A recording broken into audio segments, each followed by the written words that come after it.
Hello and welcome to the Penalty Box Perspective podcast. My name's Nathaniel, and yes, I am joined once again by my good friend Matt. How are you doing today? Yeah, very good, thank you, mate. Yeah, I know we're coming to everyone a little bit later this week, but we just thought with the Olympic break coming up that it was probably for the best to let all the games play out, and then we could come back in and chat all about it, which really excited to do. But yeah, how are you, mate? You all good? Yeah, I'm alright. Slightly gutted, I guess, that there is a pause in this NHL season. I do think it's good to catch our breaths and enjoy some different type of hockey with the Olympics, which I'm looking forward to. But likewise, it's weird not having games to check in on every single night. So it's gonna be weird for the next like 2 3 weeks. Yeah, for sure. Yeah, but no, I couldn't be more excited. Couldn't be more excited. Before we jump into this, there's a couple of big stories to jump into. I think first one we'll start with is the major.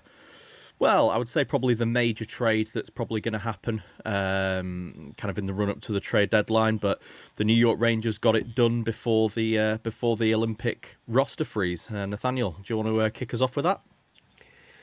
Yeah. So I mean, we're celebrating this as a high-profile trade, and it couldn't have been more boring if you ask for it. If I'm honest, but yeah, Artemi Panarin, New York Rangers. He's been held out of the sort of Rangers team in case he gets injured.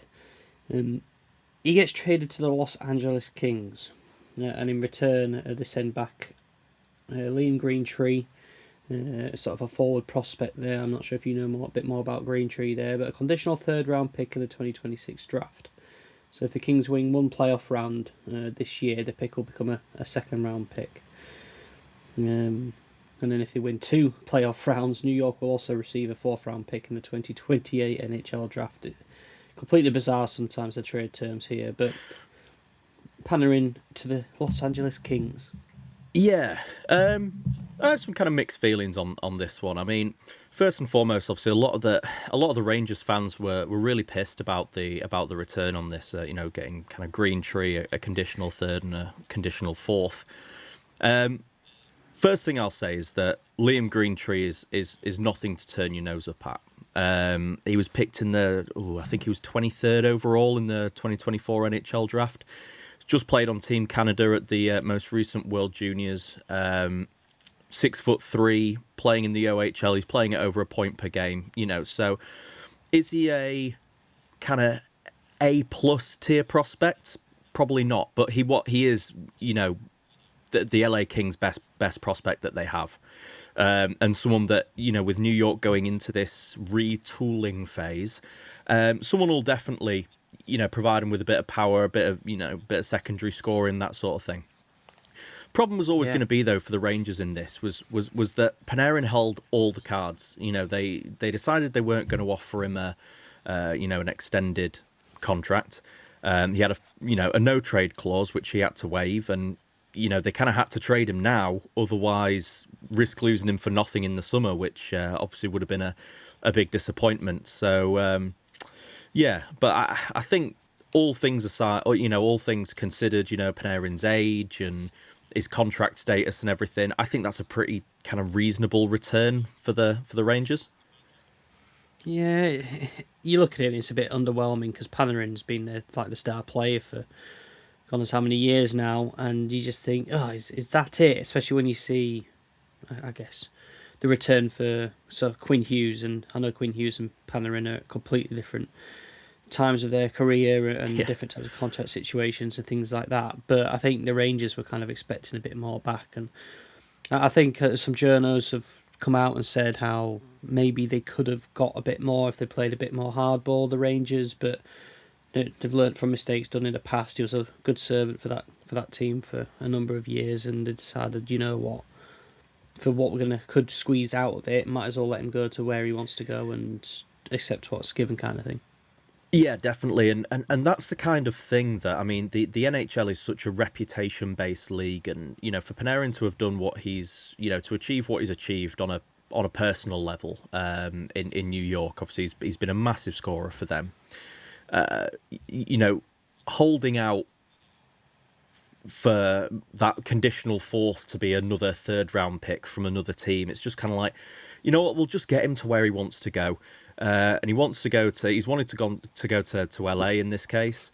So they've kind of helped facilitate that. And, you know, in future, it probably makes the Rangers a slightly, I don't know if it makes them a slightly more attractive proposition, but, you know, players talk and, you know, if players know that the Rangers kind of treated Panarin right, then you know you know their interests are at the heart of the team, I suppose.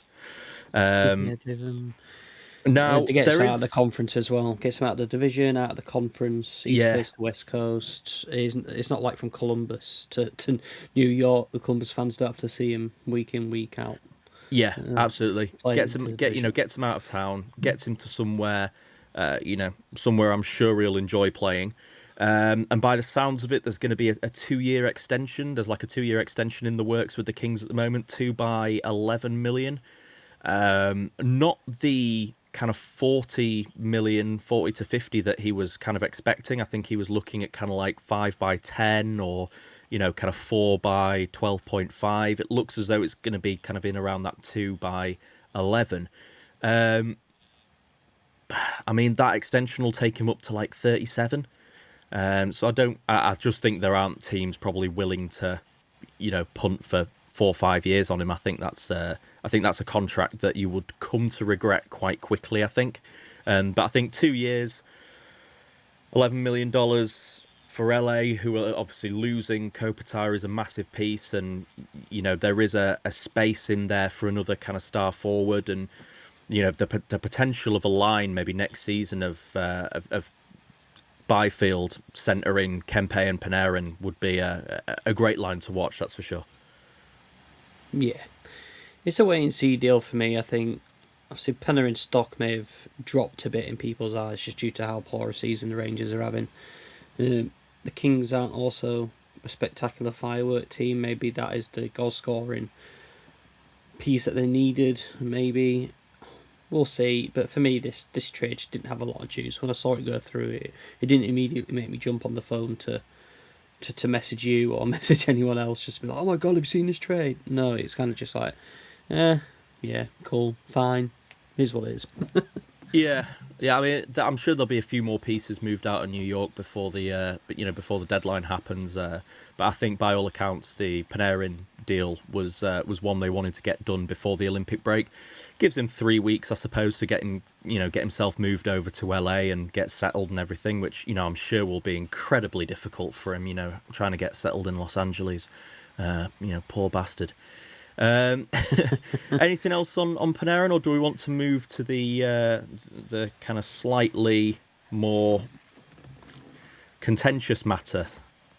Yeah, well, I'll lead it off with a question, mate. Is when do you know a bit of trivia? When was the last enforcer to get taken first overall? Oh Christ, we must be looking a good 30 years. But it might happen this year. You never know. Yeah.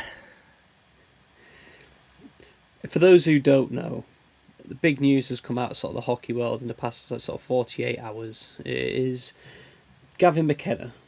The prospect everyone thinks is going to be sort of the Bedard or the Celebrini, like the undoubted first overall pick. He's playing at Penn State at the moment.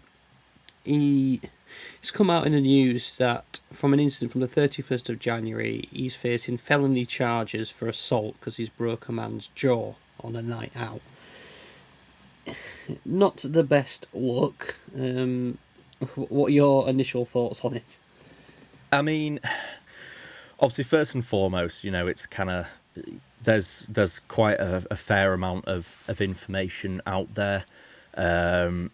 Obviously, there's sort of legal proceedings that are going to take place, but I mean, certainly from what I understand from, and when I've read up on this, I've tried to be sort of really careful with who I've sort of read it from, and tried to make sure that anyone I'm kind of trying to get information from is, at least reasonably credible.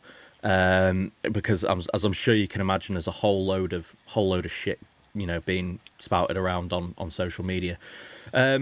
But Penn State obviously had their big outdoor game. Can't remember who they played off the top of my head. But families have all been there. They've been out at McKenna's been out at a bar with his parents afterwards. By all accounts, someone has made some slightly unsavoury comments towards McKenna's mum, which has led to a bit of a brawl ensuing between said person and Gavin McKenna. McKenna, by the sounds of it, has kind of hit him first and punched him a couple of times and broken his jaw. I mean, there's certainly, in terms of the potential repercussions of this, I mean, they're saying he could face potentially up to 20 years in prison. I don't really see that happening for me anyway. I'm sure there'll be. I'm not quite sure, obviously, what the outcome's going to be at this point, but yeah, a bit of a kind of scary situation for someone, obviously, who's kind of got the world at his feet right now. Potential number 1 overall draft pick, and this puts kind of like a real spanner in the works, to say the least. It does. It's negative media at a time where hockey's potentially at a all-time high buzz, especially with the, as I say, the more common, like, sports fans, not common, but casual sports fans, getting brought to it. Will this impact in the sport of hockey in comparison more to something like football, or the NFL, or any other sport, really? I don't know. And obviously we don't know the devil's in the details, and we probably won't know unless there's a trial or something like that. But what I can also see happening is, an often case, something like this, McKenna might end up paying this lad quite a substantial amount of money for him essentially not to make a complaint to the police, and then charges not getting filed, etc. But though he has been charged, it might get dropped, if that makes sense, if he pays out in a settlement type of thing. Yeah, absolutely. I mean, God bless that NCAA deal where players can now make money. However, I'm sure that McKenna's bank balance is going to take potentially a bit of a hit. Yeah, I mean, I know Vancouver are shit, but it's not that bad, Gavin. Like, you don't need to go fill someone in just to avoid getting drafted there. Like, well, he's the exact player that Vancouver needs as well. It's crazy. yeah, probably. Yeah, I mean, simultaneously the play of the week, the stones of the week, and the cheeks of the week, all wrapped up into one little left-right hook. Yeah, absolutely. Yeah, McKenna with. I mean, look, you obviously know if someone's been kind of verbally abusive towards his mum. Obviously, that's not right. Doesn't necessarily give you the license to break the guy's jaw, but I'm sure more details will come out about this, and we can kind of discuss it a bit more as it unfolds. But yeah, certainly kind of interesting nonetheless. I mean, we talked about it a few weeks ago in terms of fighting in the NHL and stuff like that, and the big part of that is the fact it is consensual. If somebody starts trying to fight with somebody else on the ice and they're not having it, then they get penalised and dealt with appropriately. Obviously, if there is an actual fist fight, that's because both sides want a fist fight. Obviously, we don't know the ins and outs. I haven't seen the CCTV. It may be the case where they actually both had a scrap, but from what it sounds like in the reports, it does sound like McKenna's the only one who's thrown punches, was the first one to throw punches, and that is behaviour that shouldn't be allowed, really. He should be able to keep his cool and deal with that way more professionally, not seeing red mist, etc. Yeah. Just one more kind of story I just wanted to touch on before we sort of dive into the nuts and bolts of the NHL. Linus Ullmark has been quite public in the last week, sort of regarding his personal leaves of absence recently. And, I did kind of want to touch upon it because I think it's something that definitely deserves a lot of praise for, him coming out and talking about it. He's ultimately, stated that he's really, really struggled with his mental health, more or less since he got traded from Boston to the Senators. it's by the sounds of things, it got really quite grisly for him. To the point where he was having panic attacks on the ice and just wondering why he was even playing the sport anymore. But he's taken some time away to kind of reflect on things.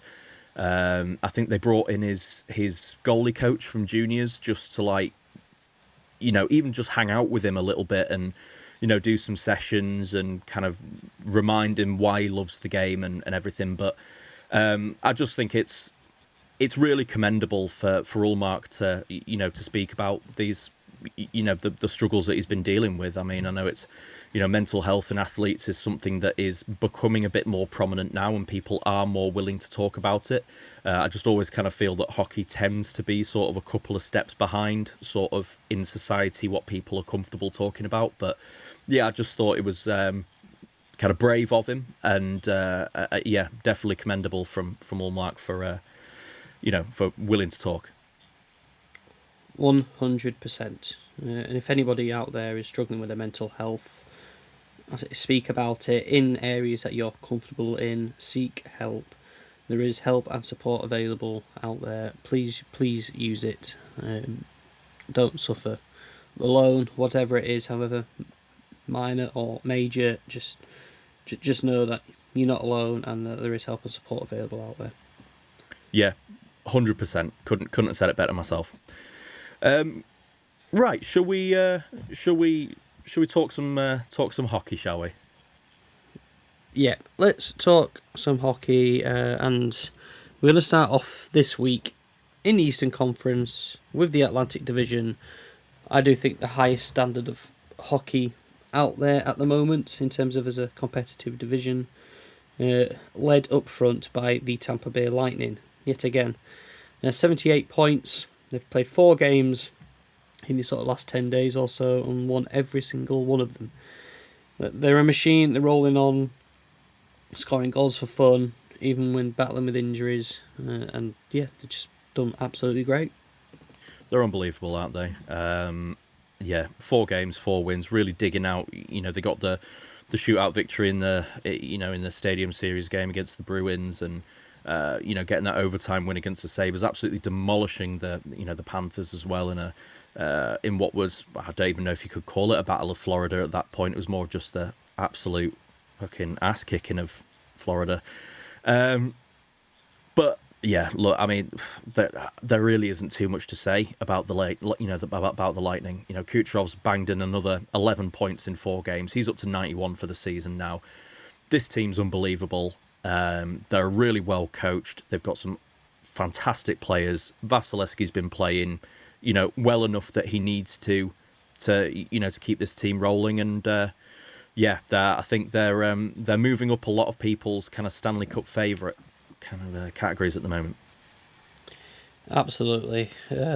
Points just got injured again. Cirelli's out injured. Hedman's now back.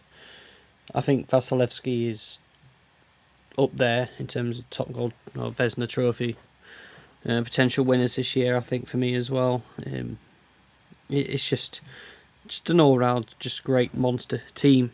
A lot of the players are playing at the Olympics, so they're going to keep fresh. Hopefully they pick up any injuries and they can come back with a winning mentality. And Kucherov, what an insane season resurgence. I think he scored like 70 points in 35 games and something ridiculous. Yeah, I mean, he started the season, I mean, I say slowly. He was playing at like a point per game or so for the first kind of 15, 20 games of the season when the Lightning was struggling a bit more. But yeah, since then he's just gone on an absolute tear. And that Hart Trophy conversation is going to get quite interesting with McKinnon, McDavid, and Kucherov all just absolutely shredding points in at the moment. Yeah. We'll move on then into the second place team in this division. Up 2 spots this week is the Montreal Canadiens. 6 points behind Tampa Bay now. They've still got a bit of a buffer out in front, but yeah, 72 points, record of 32, 17 and 8, plus 12. I mean they've had a good week, haven't they? They started with an overtime win against the Golden Knights, wins against the Avalanche 7-3, the Sabres, the very hot Sabres 4-2. They then lost to my Minnesota Wild team in overtime. The only loss that they suffered since we last did a podcast. They then went and beat the Jets 5-1. So very, very good week for the Canadiens, and they put them right back in the playoff conversation. Yeah, it has, and look, Jakub Dobes has certainly, he played 4 of those 5 games. Played some really good stuff. Kind of backstopped them to, some decent wins, especially in that game against the Sabres as well. 947 save percentage from there. But yeah, Noah Dobson, Nick Suzuki, right up there with the points. Nice as well, on a bit of a personal note for me. Kind of nice to see, to see Kirby Dach get 5 points in 5 games as well. He's a guy who's really, really struggled in his NHL career. Obviously, he was taken, 3rd overall by the Chicago Blackhawks and under the kind of old management regime, and he was someone who was massively mismanaged. By the Blackhawks at the time. They just decided, since he was 3rd overall pick, so therefore he needs to go straight into the league straight away, and he wasn't ready. He's someone who's battled a lot of injuries and kind of inconsistency issues, but good to see him have a good week, and I'm just glad for him, really. Nice to have a resurgent story like that. Shame it didn't happen at your team, but this is a young roster, young superstar team. I think one of our sort of pet favourite teams. I'm glad they're sort of back in it. They've had a rough couple of weeks of it by all accounts, sort of a bit up and down, but yeah, especially great because I've got Dobson on my fantasy team, and you gave me Nick Suzuki for an injured Martin Natchez, so I'm very happy about that. Yeah, he wasn't injured when we traded for him, though. He's just picked that up out of thin air, which is, a little bit frustrating, but hey-ho. Anything else to say about this Canadiens team? No. They're right back up in that picture and looking good. So we move on then into the 3rd place team in this division, and it is the Detroit Red Wings.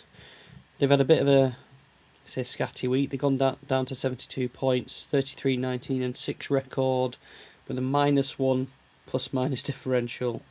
They started out the week with a 3-1 loss against the Kings, a penalty shootout loss against the Capitals, and then a couple of weird games sort of back-to-back against the Colorado Avalanche. They lost the first game 5-0 and then beat at home, and then went away to Colorado and beat them 2-0. And then they lost 4-1 against the Utah Mammoth. So, a bit of a poor week for them, only 3 points gained. Yeah, 3 points from the 10 available. A bit of a poor week for Detroit, but every team has a bad week every now and then. It does happen. You can fall into a bit of a slide, and I think Detroit are probably one of the teams that's going to really benefit from this Olympic break, just with the kind of patch of form they've been in recently. Gives them a chance to reset and just kind of recalibrate and get ready for that kind of final push. But I'm still quite confident of this Detroit team making the playoffs. I'm still feeling good for them. I just think they need that reset, but looking good otherwise. Yeah, I still can't fully get behind this team. I don't think they're having a great year, and this is a highly competitive division, and they're still up there, which props to them. But whenever I watch them play, obviously the results and stuff, they just don't inspire me. I think if they get to the playoffs, it's going to be a one and done. But I think they will take that. They'll be more than happy with that. But I just don't see them. They don't have that magic, if that makes sense. No, I think they're maybe lacking a bit of playoff experience as well. Obviously, with a lot of those guys not really having played much playoff hockey, if at all. But, we're kind of at the stage of the season where we're nearly 60 games in.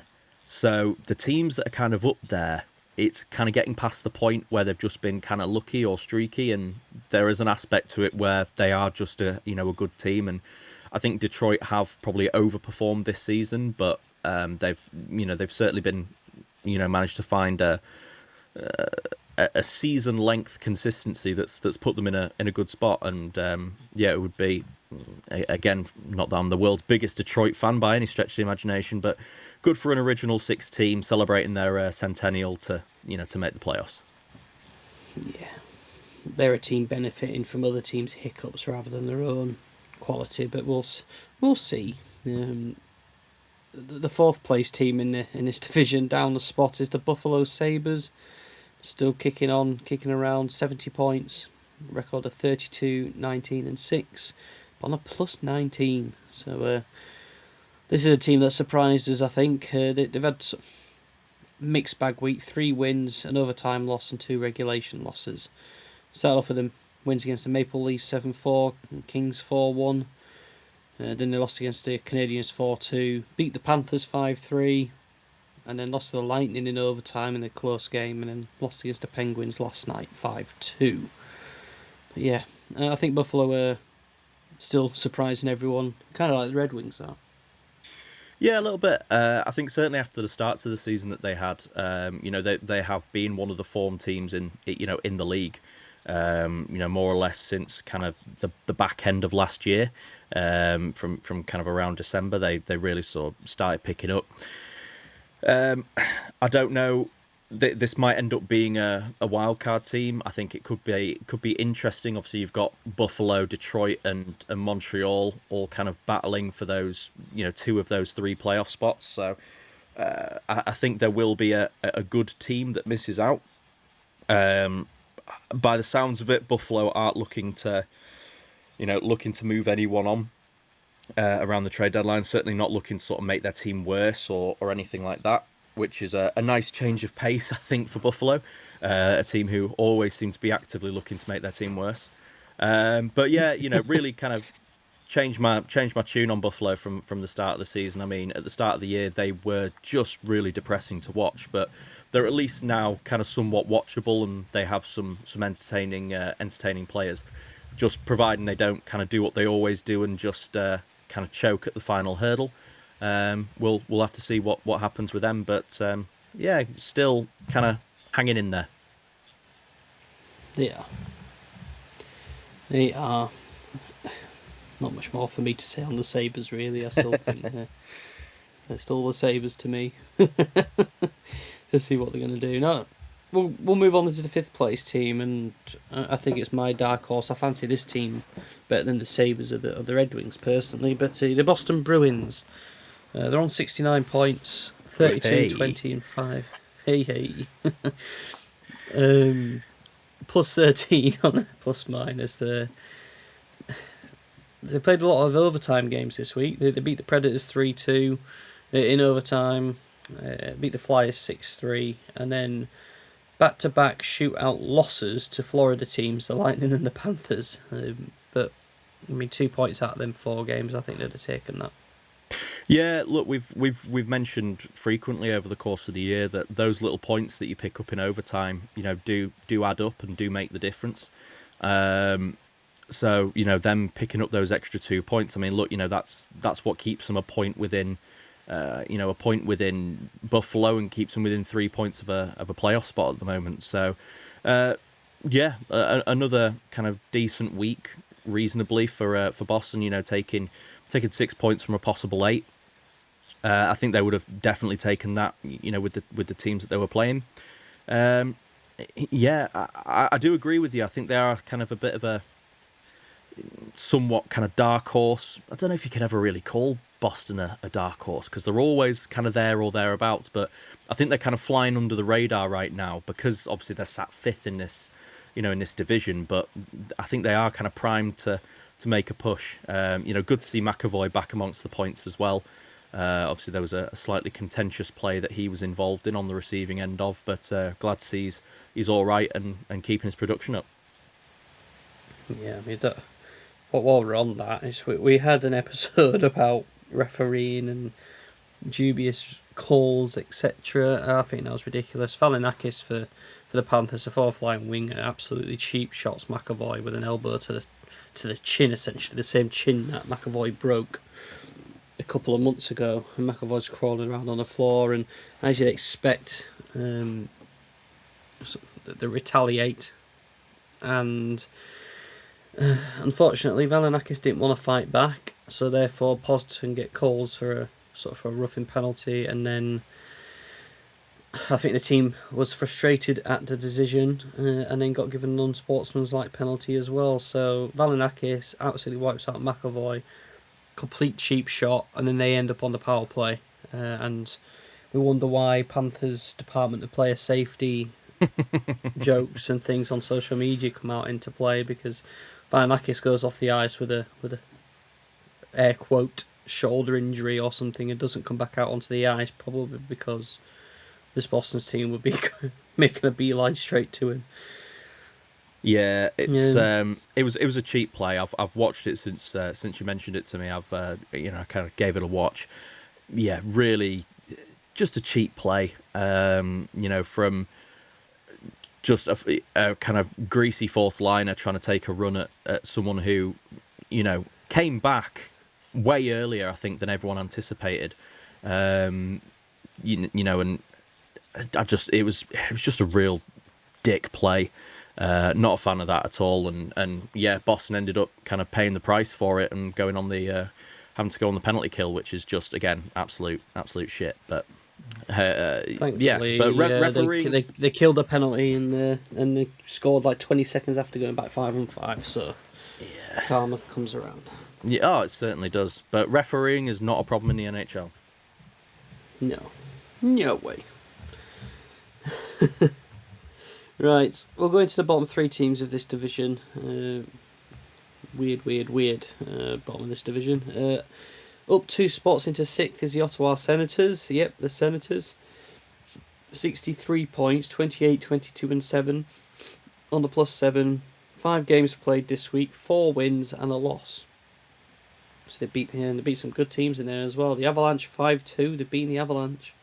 Then they beat the Devils 4-1, the Penguins 3-2. Lost against the Carolina Hurricanes 4-3, which is no great shakes, and then they beat the Flyers last night in overtime 2-1 in a really interesting high octane game. Yeah, and massive week for Tim Stützle coming in with 5 goals and 3 assists, part of the late season march in our fantasy league. Yeah, I mean, look, I still don't fancy Ottawa for the playoffs at all. They're 9 points out now. I think these bottom 3 teams, I think, have all been kind of cut adrift. Obviously you've got them on 63. There's 6 points separating them and Boston. I just think it's maybe a bit kind of too little, too late. They went on such a poor run of form that it just left them everything to do, and it's ended up paying the price for them. Yeah, it has, and I like this team. They're kind of fun to watch, even if it's chaotic, negative energy at times in terms of on the ice stuff. Obviously, we touched about the start. Obviously, the starting goaltender's had some time away, and had his battles. Has that had an impact on this team? Potentially, we don't know.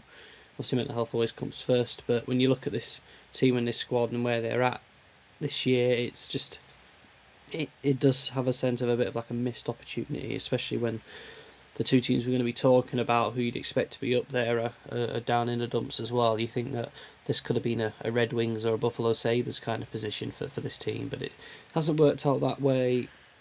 Am I concerned about them moving forward in sort of next year and years on? Potentially not. I don't think this is a bad franchise. It's just kind of sort of in the middle at the minute. Yeah, which is like, as we say, I think nearly every week, it's kind of the one place you don't want to be is kind of slap bang in the middle of the NHL, because, you're not really pushing for playoffs. You're not improving really via the draft. You're kind of just running it back year after year.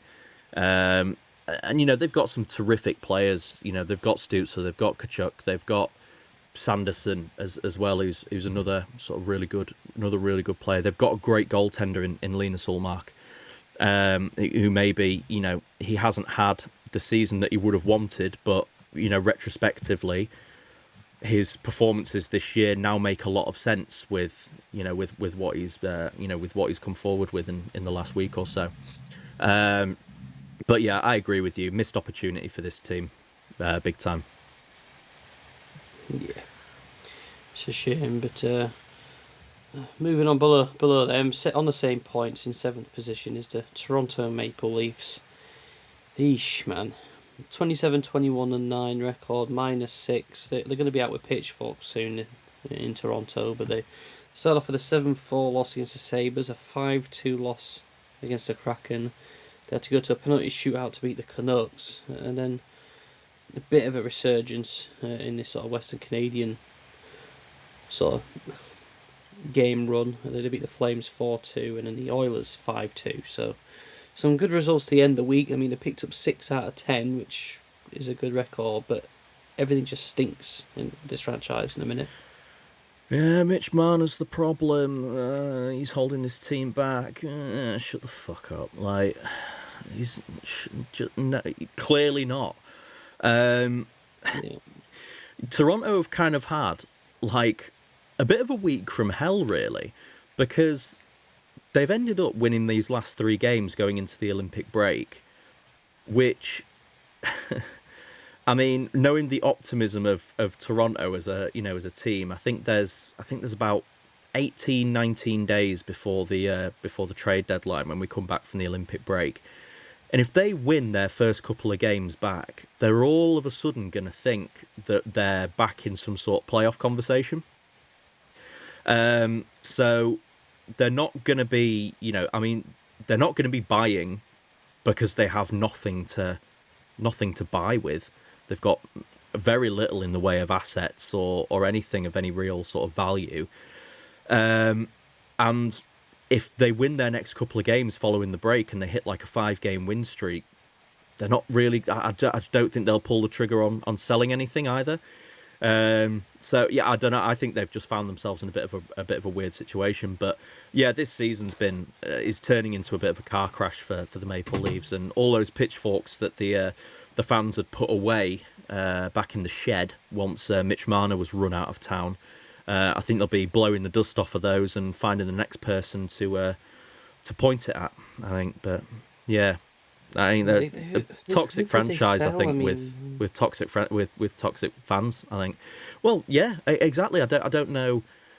They're not going to sell Matthews. No. Like, Tavares is getting on a bit unless he wants to retire somewhere else. But I mean, Tavares is the captain. He's the face of this franchise. Have you seen the picture of his Toronto Maple Leafs bed sheets as a child? He's not going anywhere. No. Nylander. I mean, again, are you going to move Nylander after moving Marner? Like, you got to expect another grade A name in return for Nylander, and I don't think what's the point in doing that? Regardless, so you got Nyes there. I mean, what defenseman have you got to sell? You got Rasmus Anderson or whatever, something like that there. Yeah, exactly. Well, they've locked up Nyes now for the foreseeable. I think they see him kind of as a big piece of their future. So I don't see him going anywhere. Yeah, I mean, Nylander kind of seems like the obvious choice, but like you said, I just don't really see what they stand to gain by moving Nylander out and bringing back. I mean, don't get me wrong, you'd get a terrific return for William Nylander, but yeah, I just it's not going to progress the team for me at all. Yeah, I just don't really know. In the off season, though, if they don't make the playoffs, it's going to be absolute chaos, absolute bedlam, and I can't wait. Yeah, I mean, William Nylander's got an 8-year deal at the moment. So his deal expires runs through to the end of the 2031-32 season. And his contract's worth 11.5 a year. Does include a full no movement clause. So again, even if they did look to move Nylander, it would all have to be on his terms, really. I mean, again, with the way that the cap's moving, it's a really affordable deal. Chicago have had the 2 Nylanders that have played in the league already play for them, and they're 1 Nylander short of a full set, I believe. So that'd be fun. But I don't know. I'd trade everyone to Chicago if I could. You keep projecting these. Yeah, you keep projecting all these players to Chicago. Imagine what Robertson would look like in a Chicago jersey. God, Imagine just what Nylander will look like. Trade from both. Trade from both. Get Robertson and Nylander. Fuck it. Like, just go in. I don't know how you'd make it work with a 3-team trade, but would you get rid of Bedard for Nylander and Robertson? Hell no. Not a chance. Not a chance. Nylander's 29. Like, that's... no, absolutely not. Okay, okay. I know where you stand now. I won't ask again. For afraid of getting me, for getting my head bitten off. Wow. Okay. Bedarded or what? Yeah, stop it. Right, let's move on from this Toronto team because they're just boggling my head and just pissing me off now with this team. So let's move into team number 8. Shocking.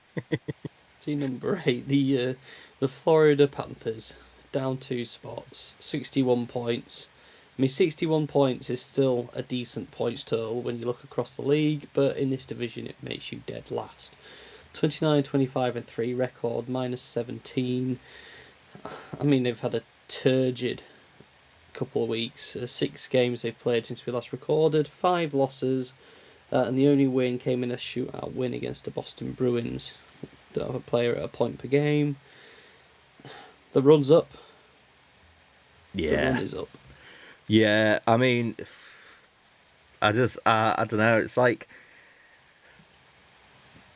I don't know. I don't want to make like any sort of references that are too close to home for anyone, but it's like you've had a dog for like years that you've had some really, really good times with, but like they're just a bit banged up now, and you know, they're just not what they were. 18 hours a day. But what they need, what they need is a rest over the summer, bring in a new puppy, and give them that kind of lease of life again. But yeah, look, you know, I'm not gonna say I couldn't care less about Florida being at the bottom of this division, but, and again, we've said it kind of multiple times over the course of the season. If they're bottom of the division, they're bottom of the division. They've won back-to-back Stanley Cups. This team is absolutely, you know, plagued with injuries. They must all be absolutely exhausted. And whilst I'm sure they're disappointed, there's got to be at least a part of their mind that thinks actually having an extended period of rest is really going to benefit this team. So. Yeah, I'm got no issues with Florida at all. Just a little aside on this, you know, on this Florida team. Obviously, they're a team who they can get a contract over the line. Sergei Bobrovsky is due a new deal at the end of the season. He's an unrestricted free agent playing out the last year of his $10 million per contract. So. What do we think for Bob? Him in a Chicago jersey. No, we've got Spencer Knight. I don't need that shit. No, I mean, he's had a poor year in retrospect to Bobrovsky this year. He hasn't done that well. Tarasov's in the background, who's done okay. He's had his rough times as well. So it's just kind of right. Well, is it time for you to move on with Tarasov, or do you run it back? I mean, what sort of contract would you be looking at? I don't know. He's 30. He's 37. You know, he's been there. You know, he's been there a long time. I think he probably signs for. You know, a lot of the other guys have done it as well. I think he probably signs for a bit of a discount. You know, probably signs maybe like a 3-year deal, something like that. Something to kind of tie him over. And you know, like you said, they've got Tarasov there. Maybe the workload kind of becomes a bit more 50-50, and then maybe Tarasov kind of takes the lead in that final year. But yeah, I see him staying in Florida. I think you know, I think he'll want to stay. I think they'll want him to stay. Yeah, absolutely. Fleury Gustafsson type thing in Minnesota. Have the young buck coming up with the aged veteran there in the background, kind of just steadying the ship. That being said, I think that Marc-Andre Fleury has like 10 times the personality that Bobrovsky will ever have. But that's just because I love Marc-Andre Fleury. He's an absolute god. Legend. Yeah, after the first goalie fight the other week, and he's come out saying, "I just wish I was allowed to fight," and he released it was a mic'd up, or the ref was mic'd or whatever during that game, and you can hear him chirping with the ref. "Come on, ref, just let me fight. Come on, ref." Yeah, just let him do it. Track on Fleury. Exciting play. One thing on this Florida Panthers team, I know they're on 61 points. If they were in the Western Conference, they'd be in ninth position in the conference, 2 points out of a playoff place. It goes to show how weak a lot of the Western Conference is. To be fair, and how strong the Eastern Conference is, that obviously the Panthers are bottom with 61 points. So, well, this division anyway. Obviously the Metro is a bit of a different story, but this is why this division is probably the most competitive one in hockey at the moment. You can obviously use the same excuse for the Toronto Maple Leafs as well, who would be joint last playoff spot if they were in the Western. So one of those, I'm afraid. Interesting little tidbit, but yeah, you've got to play the teams that are in front of you, so you've got to figure it out, haven't you? We will stay in the Eastern Conference and head over to the Metro, just because it's another sort of tightly fought division. First overall spot, it's kind of like the Metro's version of the Tampa Bay Lightning, the Carolina Hurricanes, the weather teams going strong. Record of 36, 15 and 6 plus 34. There is pretty much an exact mirror for the Lightning. They played 5 games this week. They've won 4 of them and lost the other in overtime to the Capitals 4-3. But other than that, as you can see by the scores there, Matt, they're playing tight, close games and coming out on top. Yeah, kind of how they have done most of the year, to be fair. Yeah, they've done really well. And again, similarly to Tampa Bay Lightning, that there isn't kind of too much really to say about this team. They've been kind of out ahead in this division for some time now, and now they are kind of they are flexing their skill, I think, and kind of pushing pushing themselves to to win this division. Yeah, all behind Bussy, all in front of Bussy, really. He has taken over in terms of starts from Anderson now. He's got 23 wins in 27 games now as Bussy, with a 2.16 goal against average and a 908 save percentage. He is undoubtedly getting them through these games.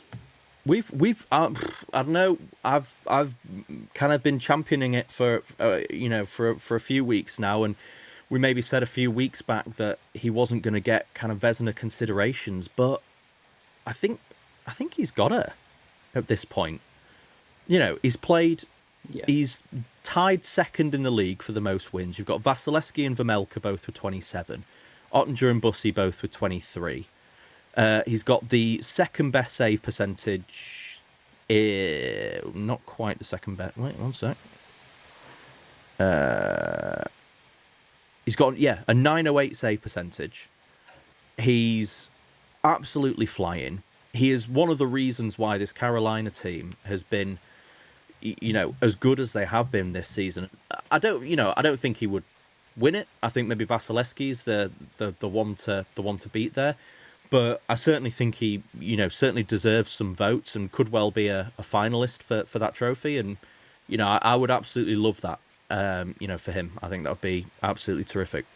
How often is it that you see a waiver claim get an award nomination? Yeah. And this is the thing. This is what we like when we talk about rookies coming into the league and new players.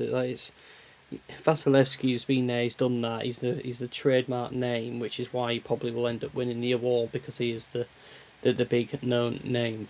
But for fans of sports in general, it's always good to see the up and comer, the underdog, come up and do well. And yes, it is for a strong team, a strong, really well managed coach team. He's not sort of dragging them up by any means, but just the fact he's been in there and he's been outshining Freddie Anderson is just great. Yeah. 2 shutouts on the season, 1 assist as well, same as Vasilevsky. So yeah, great story, love that. But this Carolina team, I just wanted to kind of take a second to talk about Big Brandon. Because this team's pretty kind of cut and dry at this point. I think they're going to take the division by storm, and I'm kind of waiting on bated breath to see what they're capable of doing in the playoffs. Yeah, we'll see. I mean, I got them to go to the Stanley Cup, so I'm all aboard the Hurricanes, I guess, for that reason.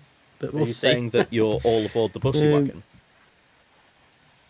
All aboard the bussy wagon, the bussy train, the bussy mobile, the bussy vehicle.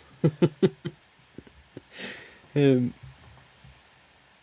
second place team in this division are the Pittsburgh Penguins. Believe it or not, on 70 points, they're 8 points behind Carolina. I guess a mixed bag week. They won 3 games, 1 lost in overtime, and then lost to the Senators.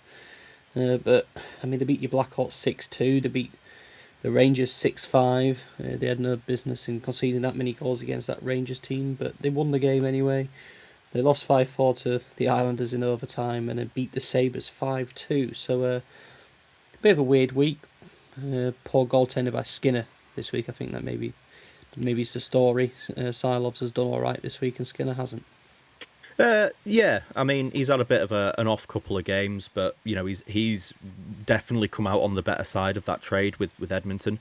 And it's been, this Pittsburgh team this week has been kind of spearheaded by some of their younger guys. Ben Kindle with 4 goals and an assist, Connor Chinnikov as well with 3 goals and 2 assists as well. And I really liked that trade when they traded for Chinnikov. He was someone who needed a change of scenery and someone who kind of just needed a fresh start on a new team, and he's settled in really well in Pittsburgh. So yeah, I mean, you said believe it or not with this Pittsburgh team. I think we're kind of at the point where we've got to believe it.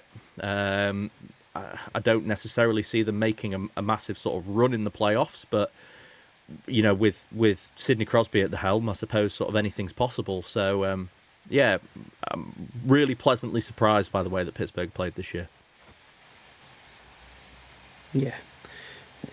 I don't know whether you can describe it as a breath of fresh air, because obviously this Penguins team has been in the mix for the longest time, and I guess some neutral fans may not like the Penguins because of that very reason, that they've always been winners, but I guess that change from expectations, that underdog story for this year in particular, it is a bit of a breath of fresh air when this Penguins team is doing better than what you'd expect, especially after losing Mike Sullivan and seeing how he's doing at the Rangers. I just think this is a kind of a cool story, last chance story before they might actually go into rebuild mode.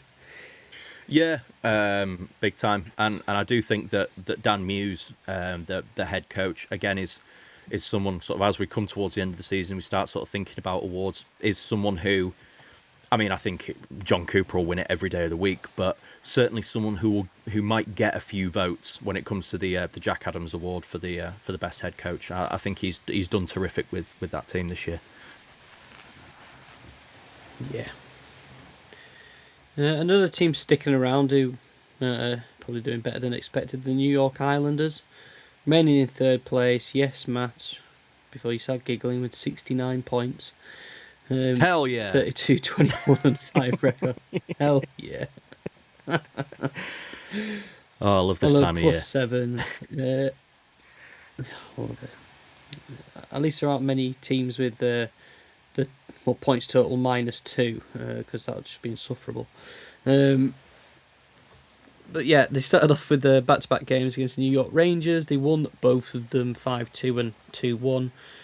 Lost against the Predators 4-3. Lost to the Capitals 4-1. Beat the Penguins in overtime 5-4, and then beat the Devils 3-1. So I think they'll be happy with that week. They're still up there in the mix and doing well. Yeah, great week from Matt Barzal as well. 5 goals and 3 assists across those 6 games. Horvat with 3 goals and 4 assists as well in those games as well. So, yeah, a good week for the Islanders, and they're sticking around. And you talked about a breath of fresh air with Pittsburgh. I think this New York Islanders team has been a breath of fresh air this season. They've been great. I think with where they're at the moment, I don't think they're a team built for kind of prolonged long-term success. Obviously, Schaefer's going to be a big part of their future, but you do look down that Islanders lineup, and a lot of them are kind of late 20s, early 30s sort of ballpark. So there may be kind of I don't know if this is going to be an every year occurrence for the Islanders. However, they're having a great season. Schaefer's up to 39 points in 58 games now in his rookie season, and he's been such an integral part of how well this team's played this year. Some good goaltending from Sorokin as well. He's got 20 wins on the year in 35 games. Good. Good for them. I hope this team does make the playoffs just for the pure kind of interesting factor of it and seeing them back in there. Yeah, absolutely agree. Ilya Sorokin's one of the most underrated keepers in this league, I think. I think it's one of them where if you know, you know. He's always been top quality, but being on some poor teams, it's kind of like UC Saros and Dustin Wolf for the Flames, like where you know deep down that they're good goaltenders, but the stats or that the play don't always necessarily show it. This year, obviously, they're up there. They're in the mix for the playoffs, and Sorokin is hopefully getting that attention that he kind of deserves, really. But yeah, so that's my piece on that. Yeah. We'll dip into fourth place. Oh, yeah, just one on there. I mean, yeah, he hasn't won the Vezina yet. I suppose that kind of keeps him, I suppose, in that underrated category. Do agree with you on Sorokin. I think, especially look kind of down the Russian goaltending list, and he would probably be third choice behind Vasilevsky and Shesterkin. But yeah, he's been really good for them and has been brilliant. Yeah, God, there's so many great Russian goaltenders, isn't there? It's difficult to get a look in with that because you've got Bobrovsky as well, who's Russian as well, in with a shout. Obviously, poor year this year, but yeah, great stock in Russia for goaltenders. We'll go to fourth place then in this division, and finally, what I've been saying for weeks is kind of sort of, I guess, coming true. Really, this Columbus Blue Jackets team is a decent. They are a decent team. Whether it was just poor coaching or what, or they got into a funk and they couldn't get out of it, but they've had 5 games, they've won all 5, and including in that the most recent 2 games, they shut out the Devils 3-0 and shut out your Blackhawks, sorry to rub it in, 4-0. So they've had the best week you could possibly have, and they're reaping the benefits, and who knows, this Blue Jackets team might be a playoff team. Yeah, potentially. I mean, Chicago stunk the place out in both of those games there. I mean, Charlie Coyle getting a hat-trick is... you can't let that shit happen. But yeah, he's had a great week. He's got 4 goals and 5 assists on the week. And I believe, I could be wrong, but I'm sure I saw that with the shutout victories against the Devils and the Blackhawks, that is the first time in Columbus Blue Jackets franchise history that they've recorded back-to-back shutouts. So I could be wrong on that, but I'm sure I saw that in a few places. So, but yeah, we both really like this team, and we've been saying all season that they are better, way better than what they've been producing all year. And I'm just really glad to see them start to pick up some form. They're probably one of the teams kind of on the opposite end to Detroit, where they're probably going to be kind of ruining this Olympic break because they're on such a hot streak at the moment, and now they kind of have to go away for 3 weeks and kind of just not play. I know a lot of the players aren't even allowed to skate for I think the first 2 weeks. I think they're only allowed back for kind of the final week to ramp themselves back up. But yeah, so hopefully they can keep it going. I would love to see them. I would love to see them kind of push up into a playoff position. If that ends up coming at the expense of the Islanders with the season they've had, I would be sad. But they can always make a push for a wild card spot potentially. Yeah. And I think for me, Zach Werenski is the best defenseman in the NHL, not named Quinn Hughes or Cale Makar. Oh, so clear. He's pushed himself in that conversation now, and I mean, earlier on in the year, you could have even sort of expect him to overtake sort of Quinn Hughes with how he was playing in Vancouver. Obviously, he's gone to Minnesota and he's absolutely owning it. So, it's, yeah, you're back down again into third place there, Zach, but that isn't a bad place to be. No, he will end up having an absolutely stellar yeah. career and just never winning a Norris Trophy. Yeah. I mean, you could see him getting moved in the future. Like, I don't think he's necessarily a one club player. You could see him with another second win with another team and really win. We love this Columbus team, but are you really going to get a Norris Trophy winner or any sort of award winners coming from this team? I don't necessarily think so. But you can see him having a second wind at another team somewhere and making a name for himself that way potentially. But I'm just spitballing here. Yeah, I mean, he's played 52 games this season. Unfortunately, he's missed like 4. He's on 62 points. I mean, it's probably going to be a stretch for him to say that he could hit 100 points, but I think he could definitely hit 90, which would just be remarkable. He's sort of decent defensively as well. It's not just an all. Oh, really good defensively. Yeah, either. he's such a complete player. Yeah. Good player. We'll move on then. It's the 5th place team in its division. Also on the same amount of points, 65 points. It's the Washington Capitals, 29, 23, and 7, plus 12 on the plus minus scale. I mean, they're just an inconsistent team in general, really. Like you can't really put a pin on what kind of team they are. I mean, just look. I don't even know how I'm going to explain their 6-game stretch. They've just gone on there. They lost against the Kraken 5-1. Then beat the Red Wings in a shootout 4-3. They then beat the Hurricanes in overtime 4-3. They then beat the Islanders 4-1. And then they lose to the Philadelphia Flyers, who, as we'll come on to, are not doing so well these days. They lost to them 4-2. And then they beat the Predators 4-2. So they've had 4 wins, but it's just, I still can't put my finger on this team. I don't know whether this team's good or bad. I don't know. Yeah, couldn't agree more. They're one of these kind of enigmatic teams in the league that's just I'm just really not sure what to make of them. I don't really know what they are.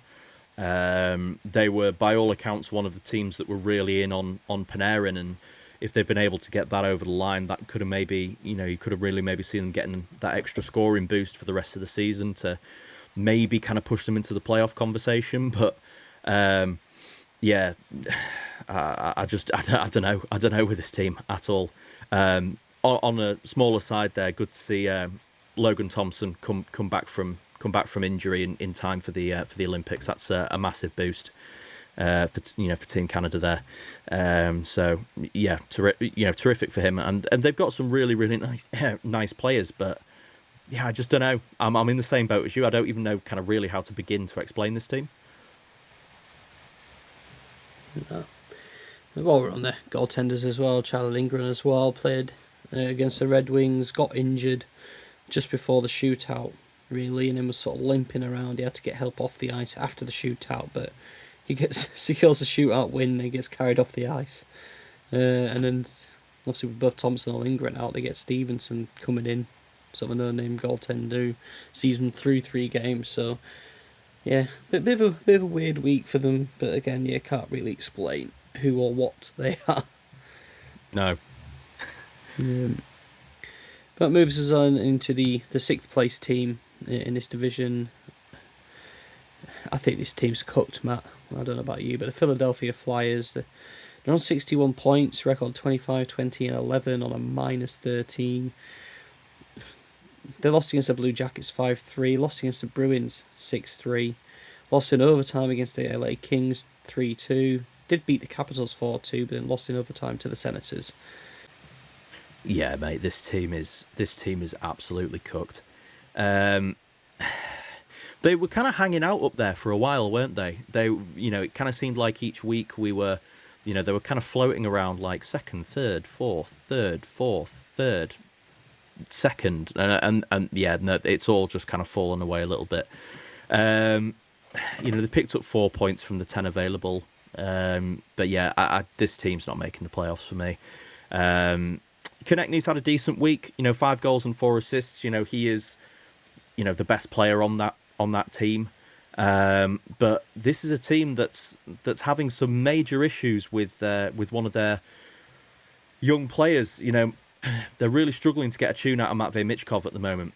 And again, they were another team who were kind of rumoured to be in the kind of Panarin conversation. I think they certainly picked up the phone. I just don't think Panarin had much interest in kind of going there, which I don't really begrudge him for. But yeah, kind of talks of Michkov being overweight and not in the right shape and his conditioning being poor. And I mean, a supremely talented player, but if his application's not there, then it's all going to kind of come undone for him quite quickly. I mean, this is a rinse and repeat story for me, and this is what's really put me off this team. Is they had a wild head coach in Tortorella last year, and it all went off the rails, and there was big issues with Mishkov, with him battling back and forth like that. Don't forget, this is a young player in this league. This isn't like an aged veteran who is acting a bit unprofessional. This is probably a kid with some guidance, that needs some guidance and some help. And okay, maybe he does need to apply himself a bit more in ways you need to. But anyway, they got rid of Tortorella. They brought in, it's Tocchet, isn't it, who flies in a minute? I believe so. But they bring in another coach, and they sort of settle things back down again, and they're doing all right. And everyone's like, oh, they're turning the corner, they're turning things around from Tortorella and stuff like that. And then they go on a bit of a bad stretch, and all of a sudden these excuses keep cropping up where they seem to be targeting their young potential star player in Mishkov. Little digs here and there. They haven't come out and outright stripped him and sort of stopped him from playing. They're letting him play on, but now they're sort of saying, oh, he's a bit overweight, he wasn't dedicated, he's losing the physicality, like on the boards. He always loses the board battles and things like that. And for me, it's just like, just stop. They're the overbearing, like, in-law parents, etc., who are just nag, always picking at stuff, and it's like, no, sort your own shit out. I'm sick of it. Like, I hope Mishkov goes to another team, a lot like maybe the Anaheim Ducks, for example, or somewhere where he gets some love and affection, he gets coached properly, hard but fair, with a loving arm around him, instead of using him as a scapegoat. Not like the Jordan Kyrou in St. Louis Blues as well. There's another name where this happens to a lot. But just stop using him as your crutch, as a reason for why you're doing poorly, and coddle this guy and help him, and he'll be your star player in years to come. But it's the second year in a row where they're performing below standard, and they're taking out on their young potential star forward, and I'm done with it. No, you completely ruined my mind with this Flyers team now. You know what? I really can't dispute any of that. That was a perfectly poignant little side rant there. Yeah, I mean, look, you ice like 19 players a night, don't you? Unless obviously you switch your goalie around and then it's 20. You can't just pin every little thing on like the hopes of a 2021? Like, you can't just expect him to pull you through every single game. And it's the same thing that we see in St. Louis with Jordan Kyrou. You're absolutely right. Is that the minute that things start to go wrong, it's like, oh, well, it's this guy's fault. We've seen it there. We've seen it in St. Louis. We've seen it in Toronto as well. And I don't know if this is just the nature of sports fans as a whole, that they're always kind of looking for someone to blame, or whether it's kind of specific to these teams. But they're just looking for like anyone to pin something on. And actually, yeah, like what he needs is a bit of guy, because I'm sure like Michkov being chewed out in the in the media is probably not doing him any favors. It's probably not going to motivate him to turn up and play well. It's probably, if he's just getting trashed by everyone, kind of inside and also, and outside the organization as well. Yeah, but I'm in agreement with you. I hope he potentially finds himself on, on another team, and ends up tearing it up. But he was someone who, he was in that Connor Bedard draft, and on talent alone, he was the closest player to Bedard in terms of, whether in terms of talent of someone who was going to push him for that number one spot. The only reason he kind of fell to where he did to Philly was because there were concerns maybe that he wanted to stay in Russia and that he didn't want to come across to North America to play, which I think, teams didn't want to use a top 3 pick on someone who might not ever come, because obviously that's a horrendous look for your organisation. So he landed in Philly. Obviously, he did come over, and he has flashes of absolute brilliance. And yeah, just I'm with you. I'm just sick of them kind of almost borderline picking on a young man. A young man who's gone through a lot in his life as well. I mean, he lost his dad and went missing, and didn't he? And he was found dead a few days later and stuff like that. And then he's come over and he's applying himself. Last year he's 60 odd points in 80 games, so it's not a bad return for a young player. He's got 29 points in 55 games, so a bit of a drop off in terms of that. But stop it. It's not all mo. Just get behind him and help him. Like I just don't. It stresses me out. This, like, it's ridiculous. Yeah. Fuck this team. Yeah. Fuck the Flyers. Yeah. Come over to the Wild, my guy. Like, play on. We got a decent Russian line as it is, but come play with Kaprizov and you'll fly. I'd love that. I'd love to see it. Yeah. He'd look good in a Chicago jersey as well. I mean, yeah, of course he would. Right. We'll go into the 7th place team, and there's a sort of a drop off here in sort of quality there for the other New York teams. But yeah, New Jersey Devils, 58 points, 28, 27 and 2, minus 29. This team sucks. Lost to the Jets, Winnipeg Jets 4-3. They beat the Predators in overtime 3-2. Good job there. But then 4-1 Senators loss. 3-0 loss to the Blue Jackets. 3-1 loss against the Islanders. No player at a point per game. This team just sucks. And I can't believe we had them so high in the power rankings before. Yeah. And you know what? I don't want to. I don't really want to talk about this team on the ice. I just find it again hilarious that Jack Hughes just keeps coming up in the media. Have you seen him becoming like public enemy number 1 in Canada now? Is this to do with Tate McRae? It is, yeah. Right, I don't know all the ins and outs of that. So it if is. You do, please enlighten me. Tate McRae repping a US Olympic jersey, despite her being a Canadian. That has, let's just say, not gone down well, to say the least. Someone's going, "Oh, Jack Hughes just, forcing Tate McRae to commit these acts of treason." Yeah.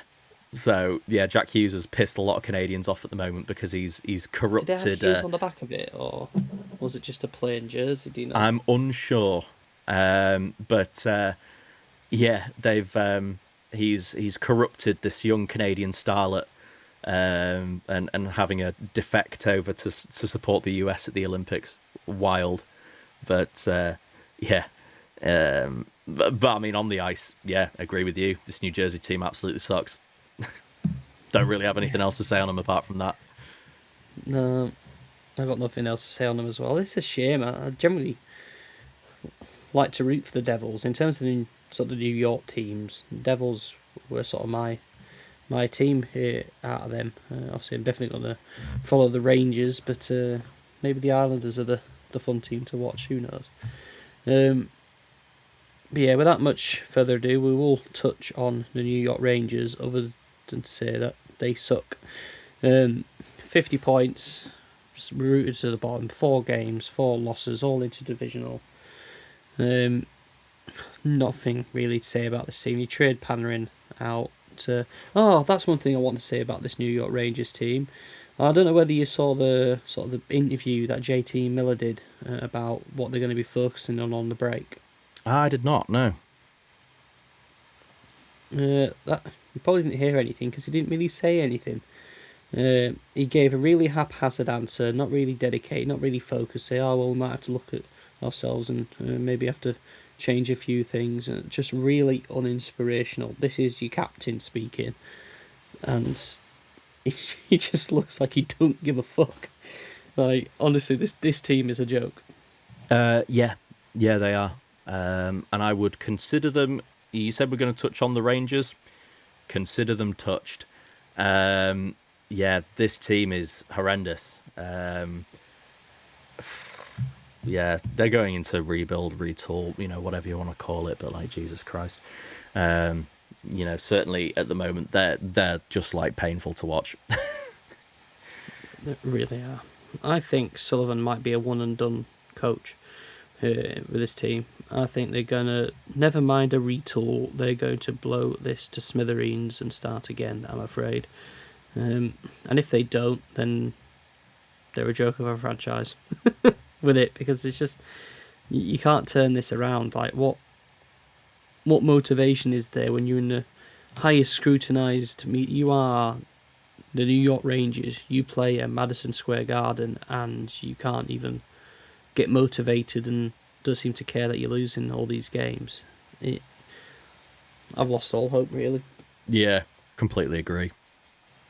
Yeah. Oh dear. Oh dear. Oh dear. Right, we will go then into the Western Conference. Let's head out west.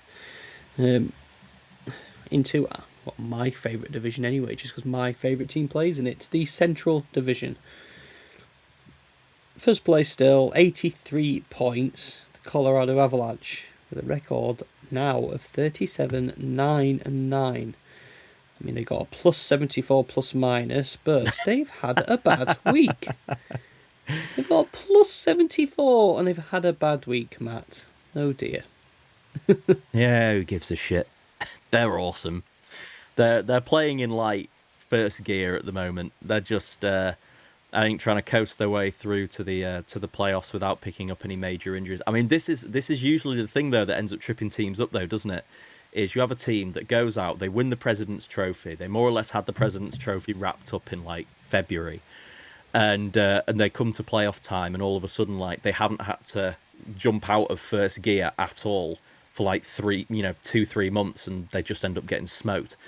I do think this Colorado team is better than that, but yeah, they've lost 3 of 5. They still got a 5-0 shutout victory against the Red Wings, and still beat the Sharks 4-2. But yeah, they're still awesome, and yeah, McKinnon's well on for 100 points. McCarr's well on for playing at a point per game or better at the moment. Yeah, they're awesome. Yeah, they're no chase about it. They're a great team. That gap that they had to the second, third place teams in this division is coming pretty close. And if we're going to critique this team, I think not to jump on this Colorado team for when they've had a bit of a poor time, but whenever you can critique something that is perfect, I think that's human nature to tear them down into it. But they have got a historically bad power play of the Colorado Avalanche. Now, as with our refereeing episode, is that going to change that much when you get into the playoffs when there's fewer power plays? It might not be the deal breaker, but it is. It has to be said their power play is horrendous. Maybe because they're just using it for the players to skate around and recoup some energy because they're normally already sort of 3 or 4 goals up. But yeah, they're a great team. I don't have any major concerns about it other than the fact that I hope they don't get blasted first round because they've been able to take the foot off the gas. Yeah, completely agree.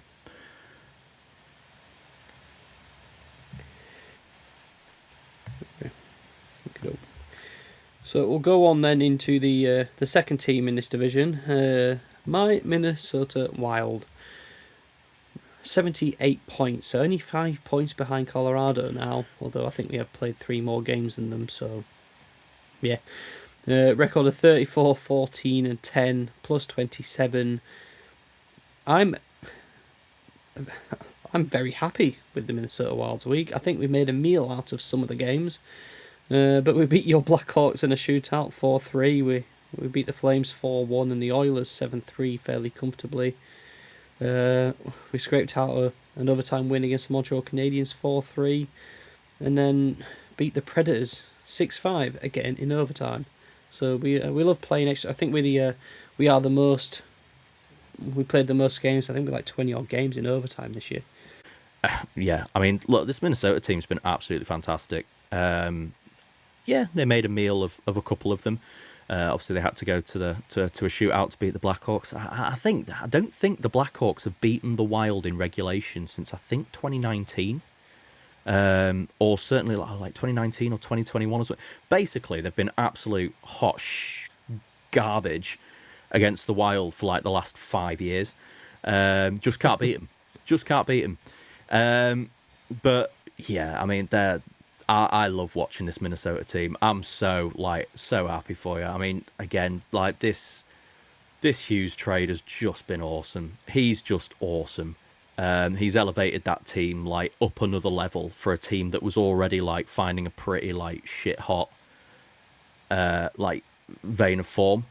Yeah, they're great. Only 5 points now off of the Avalanche, like you said. I mean, I know they've played a few more games, but they got to run them close. And I think this kind of like this level of play from Minnesota and the way that they've been gunning on all season can see them making a deep run in the playoffs. So yeah, I hate to say it, and I'll always be a pessimist because you can never get disappointed. Well, you can get disappointed. I'll still be gutted if we won and done in the playoffs again, but this year it seems like we've sort of built it all together. We've got a decent fourth line with Foligno's getting some good scraps in. That we fight. We're in this. That we've had a bit of sort of the New Jersey sort of fragility at times where we lose key player to injuries, we derail it, or we don't have that grit to get through playoff games. But I just think we're going up against like the Canadiens, and when we're winning that battle, we never seem to be out of it. I just think it's great. You know, I'll remember this season forever with how things have gone. The Hughes trade, obviously the loss of Rossi for me is a bit sad, but obviously he's done nothing in Vancouver. Season of mourning. I mean that trade now in retrospect, like Boyum was mid. He was playing second line defenseman. But he's out injured now with a facial injury. Ross has been out. I think he's only played like 8 games for the Canucks since he moved over. Ogren's been a third line winger for the Canucks and haven't been doing much. So in just terms of players in general, I mean, we've won that trade hand over fist. Like, it's ridiculous. 3 prospects type players gone to the Canucks, and none of them seem to be doing anything great. And meanwhile, Hughes is absolutely smashing it. I'm just a happy fan. Baldy's killing it. Kaprizov's killing it. Eriksson Ekin. Johansson's having a career year.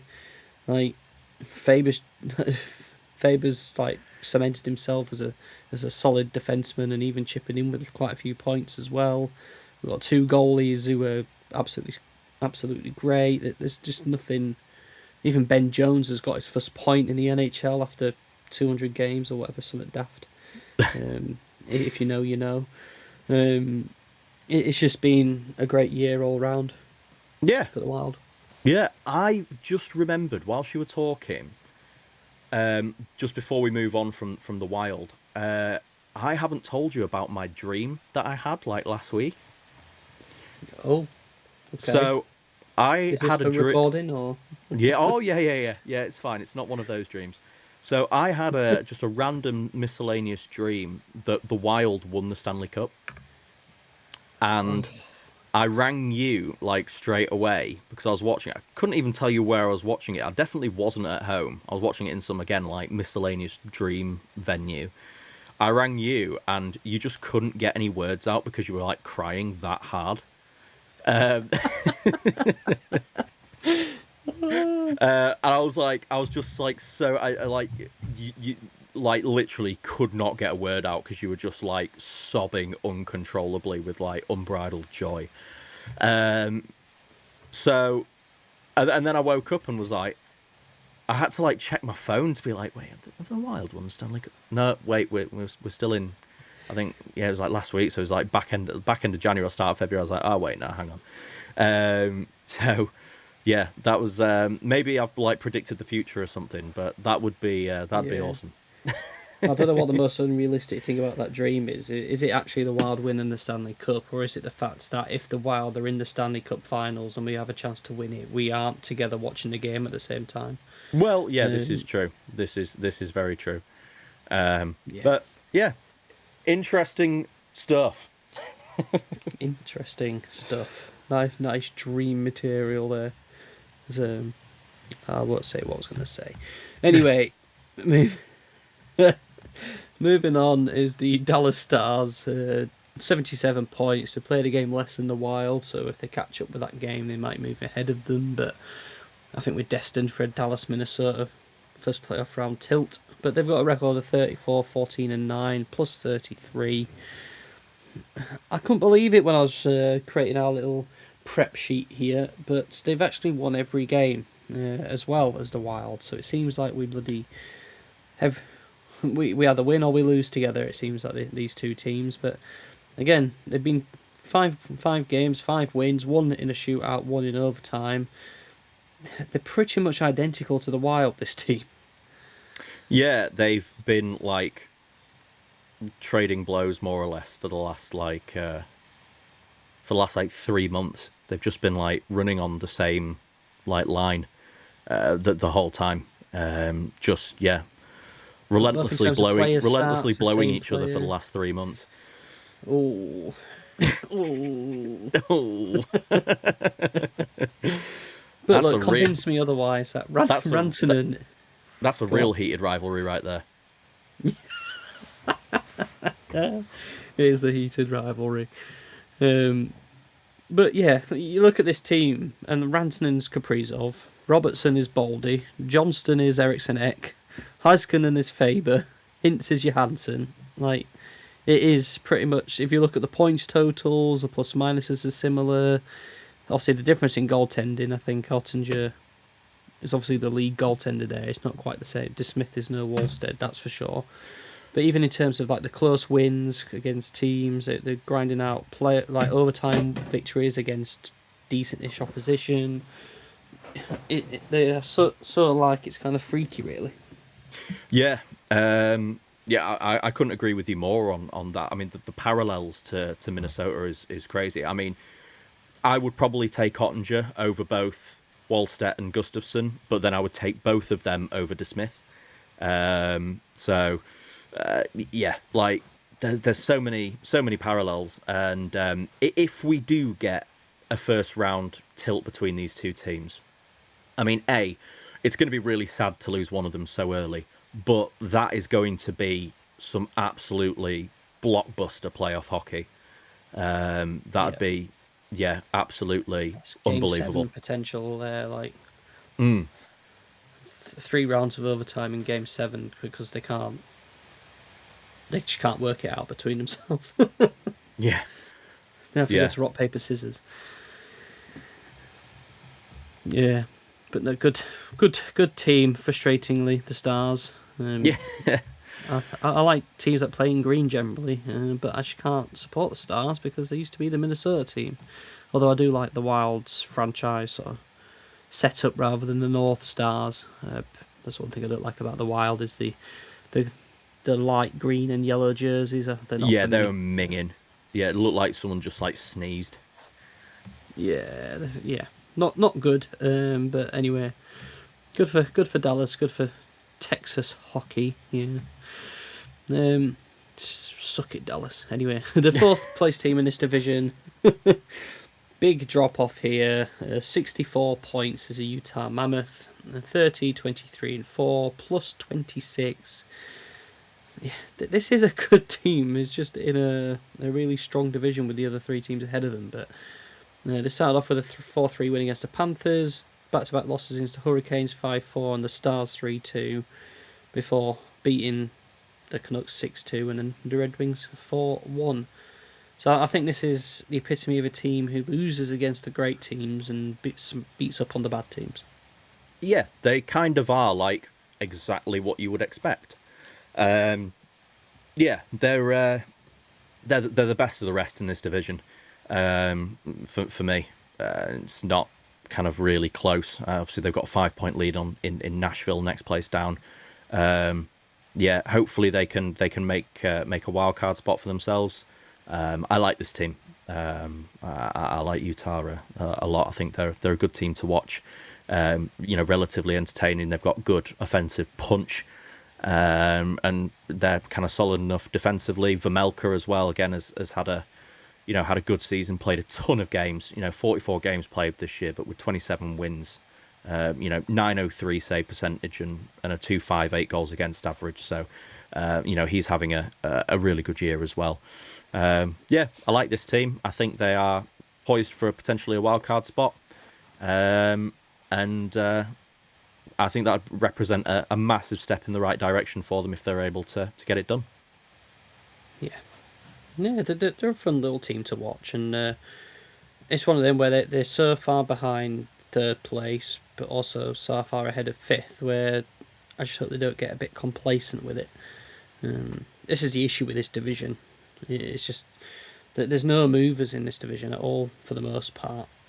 Not in the positions that matter most. Obviously, you got the Wild and the Stars going up against each other, and you got teams at the bottom of this division going up against each other. But other than that, there's nothing really to play for in this division, which is why it's obviously further down in our rundown, despite there being some great teams in it.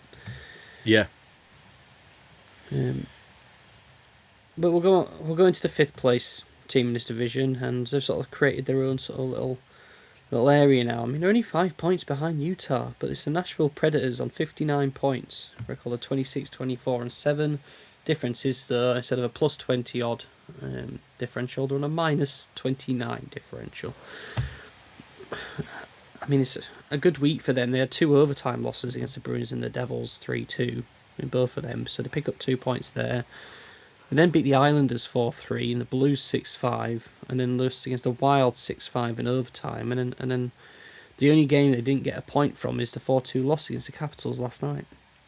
Yeah, I mean, there's been 12 points on the table, hasn't there? And they've come away with 7, so they've gone over 500. Yeah, they are only 5 points behind Utah, but I think it really, really depends what happens in those couple of weeks after the Olympic break. And I think it also requires a bit of realism from Nashville as well. Obviously, they're undergoing a bit of a backroom change at the moment. Obviously, Barry Trotz is going to step down as GM, and he's going to remain in place until they find a replacement. So I don't know if they're going to be kind of making any deals in the meantime. But between obviously Utah and Nashville, Utah aren't going to be a team kind of looking to sell anyone. They're going to be looking to add, if anything, whilst Nashville, I don't see them bringing anything in. I think they're more likely to let things go. So I think that's kind of the separator there. But yeah, I mean, you've got kind of 3 teams jostling for a wildcard spot at the moment. You've got the Mammoth on 64 points in that first place one. You've got the Ducks with 63 behind them. The Kings on 60, so only 3 points off the Ducks there. And the Predators on 59. So they're 4 points out of a wildcard spot at the moment. But yeah, I see them being more sellers than buyers. Yeah, it's I like this team. It's not like I don't support them. They're in the same division as the Wild. They're a bit of a soft spot. I don't hate or love them. If they made the playoffs, I think it would be a joke. In all honesty, I don't think they should be a playoff team.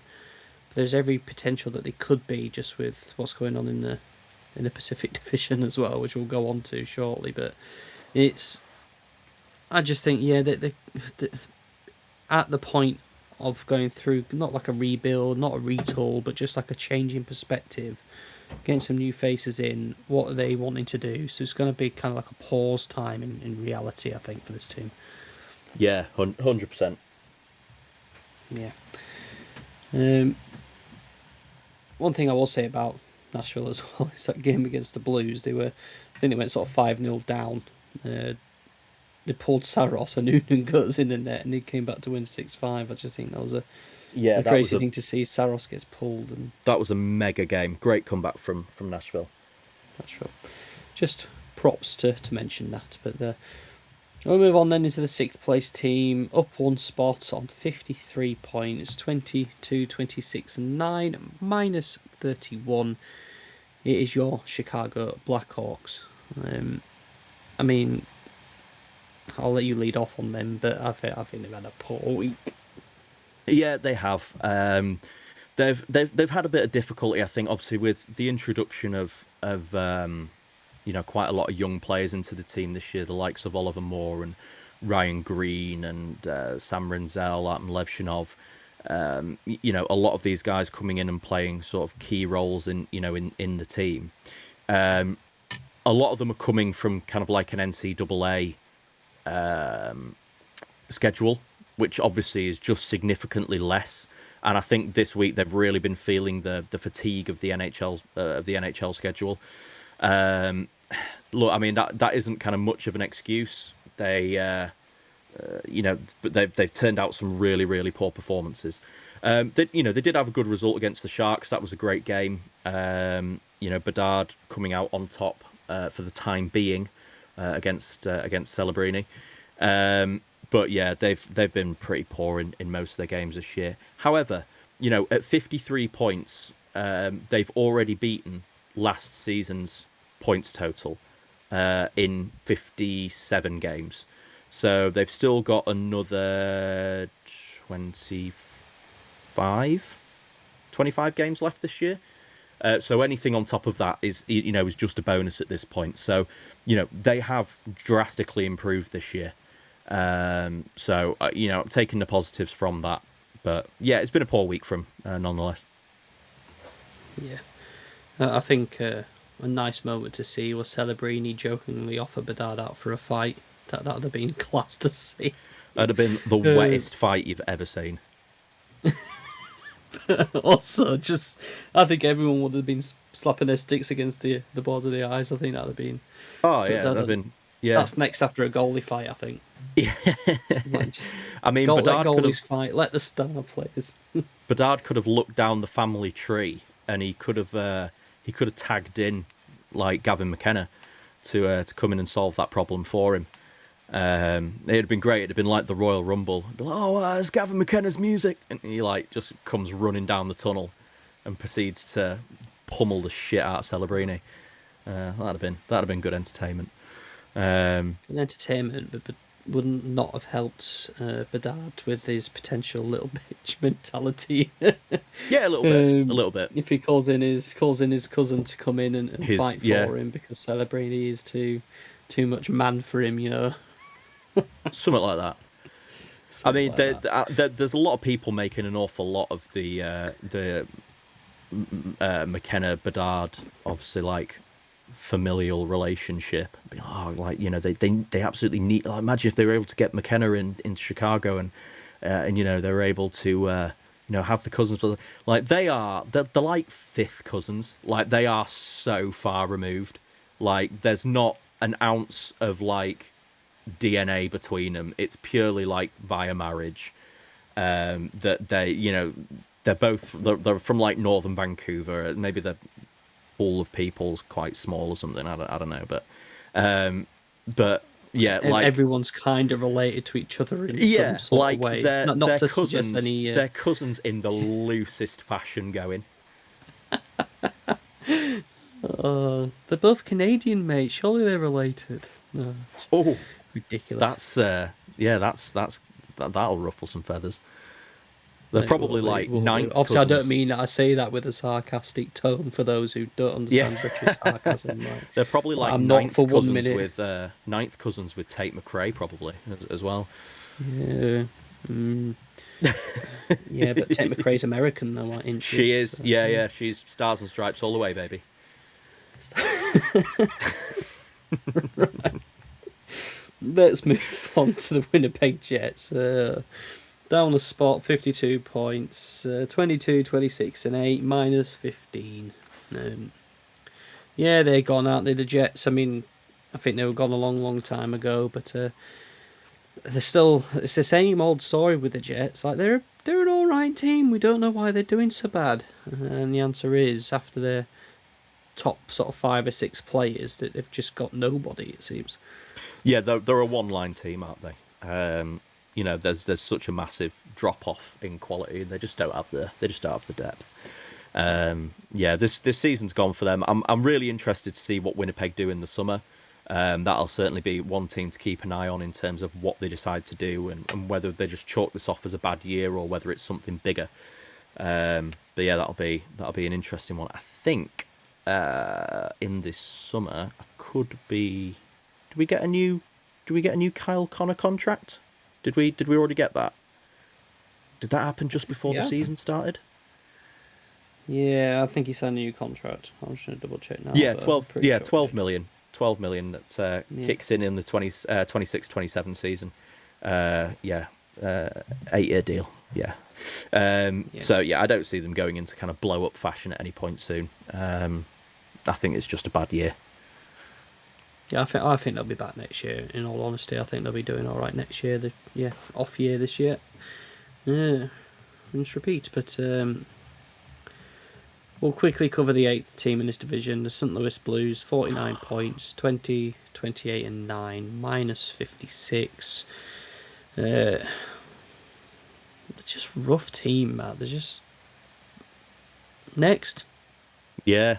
I mean, I don't know how audible my sigh was then when you said that we'll like coat off the Blues.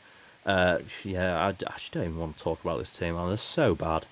They're so bad, and like it's gonna really pain me if they end up with like a really high draft pick as a result, because they're just an absolute they're just a dog shit organisation from top to bottom. I've got no interest in seeing them be good in any capacity.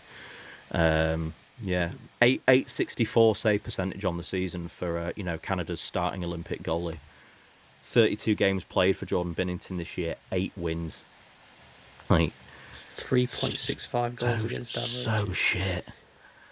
So bad. But like, look at these. Like they've lost 4 games out of 5. They beat the Panthers 5-4, but they lose 4-3, 5-3, 6-5, 5-4. Like, so they can score. Defend the puck. Keep it out of the goal. For the love of God. Or don't. I don't give a shit either way. Like, I'm more than happy for St. Louis to be sat around the bottom of this division. Like, Jesus. Man. Yeah, they suck. Goodbye. Next. Got no interest in this team. Next. They belong in the Pacific Division. Oh, God, yeah. I mean, things aren't exactly going to get any better for the next division either. So, yeah, lead us Sorry, off. ladies and gents. If you make it this far into this podcast, then bear with us another 10 minutes more while we cover this division. First overall, Vegas Golden Knights, 68 points, 27, 16 and 14 on a plus 12. I mean, this is your top team in this division. They lost in overtime to the Canadiens 3-2. They lost a penalty shootout to the Stars 5-4. They lost to the Kraken 3-2. They lost to the Anaheim Ducks 4-3. But due to the division they play in, they get to beat the Canucks 5-2. And then they beat the Kings 4-1 last night. Yeah. It's the epitome of this division, isn't it? That you've got a division-leading team on 68 points. Yeah. Crazy. Absolutely crazy. Just ridiculous. Like, in the Central, they'd be 4th. In the Central, they'd be 4th. In the Atlantic, they would be 6th. Yep. In the Metro, they would be 4th in the Metro, but they wouldn't be in a playoff spot in any of the other divisions. No. Well, in the guaranteed spot, anyway. No, they'd be in a wildcard spot anyway, wouldn't they? But, like, yeah. The only, this is the division they'd played. The only point of, like, positivity I have for Vegas isn't even in, like, relation to the team, purely because I've got Mark Stone and Dorofeyev on my fantasy team, and they've had a good week. Stone's got a goal and 7 assists. Dorofeyev's got 4 goals and 2 assists. So, on a personal note, thrilled with that. But, like, yeah, otherwise, I'm just, yeah. It's a shit division. And this is the thing, like, if McKenna's draft stock drops, and all of a sudden Vegas end up picking him because nobody else wants him, I will be done. Oh, no, don't even. Right. We move on into the second place team, and it's another team I don't really have much thoughts for. It's the Edmonton Oilers with 64 points, 28, 22 and 8 record, with a +4. They beat the Sharks in overtime 4-3, and then lost to the Wild 7-3, lost to the Maple Leafs 5-2, and then lost to the Flames 4-3. This is a second place team in this division, losing to these teams, and yeah, that's Jesus. Look, Jesus is the only, and Draisaitl, Bouchard. They're, I don't know.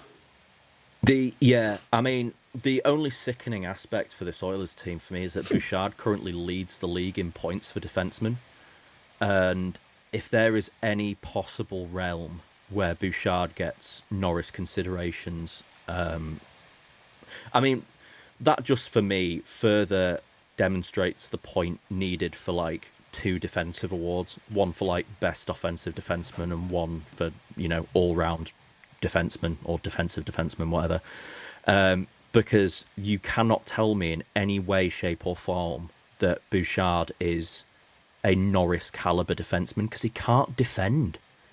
Yeah, he's a great offensive producer, but it's actually like the counterpoint. He's like legitimately harmful on the back end. Like he's if it wasn't for the fact that he was able to put up the points that he puts up, he'd be such a liability on this team. But yeah, the Oilers, they'll be there. They'll give it another run. They've got, you know, the clock's ticking on McDavid. See what happens. This is why you can't rule out this team in the playoffs just because of McDavid and Draisaitl and what Bouchard may or may not. They can single-handedly win you a game, and that's important. And that's what's scary. But when you look at it, and this is why it chews me up about how it's set up, like if the Wild end up playing the Stars in the playoffs in the first round, then you're losing one of those teams, but the best 3 teams in this conference are the Wild, the Stars, and the Avalanche. And, I mean, imagine a world where, obviously, Dallas or Wild go through, Colorado, because they've took the foot off the gas, mess up and lose in the first round of the playoffs. And then you've got, like, Vegas, Edmonton, and then one of the alright teams. Like, who's coming out of this? Who's coming out of this who's coming out of this conference? I don't know. It's potentially very scary. Very scary times. You've got Nashville making the playoffs, and they could get through against this Oilers team for some reason. I don't know.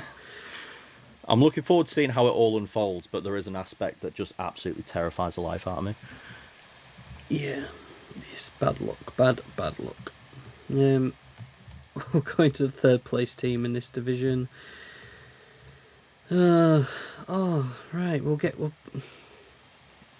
Seattle Kraken are up 3 spots on 63 points.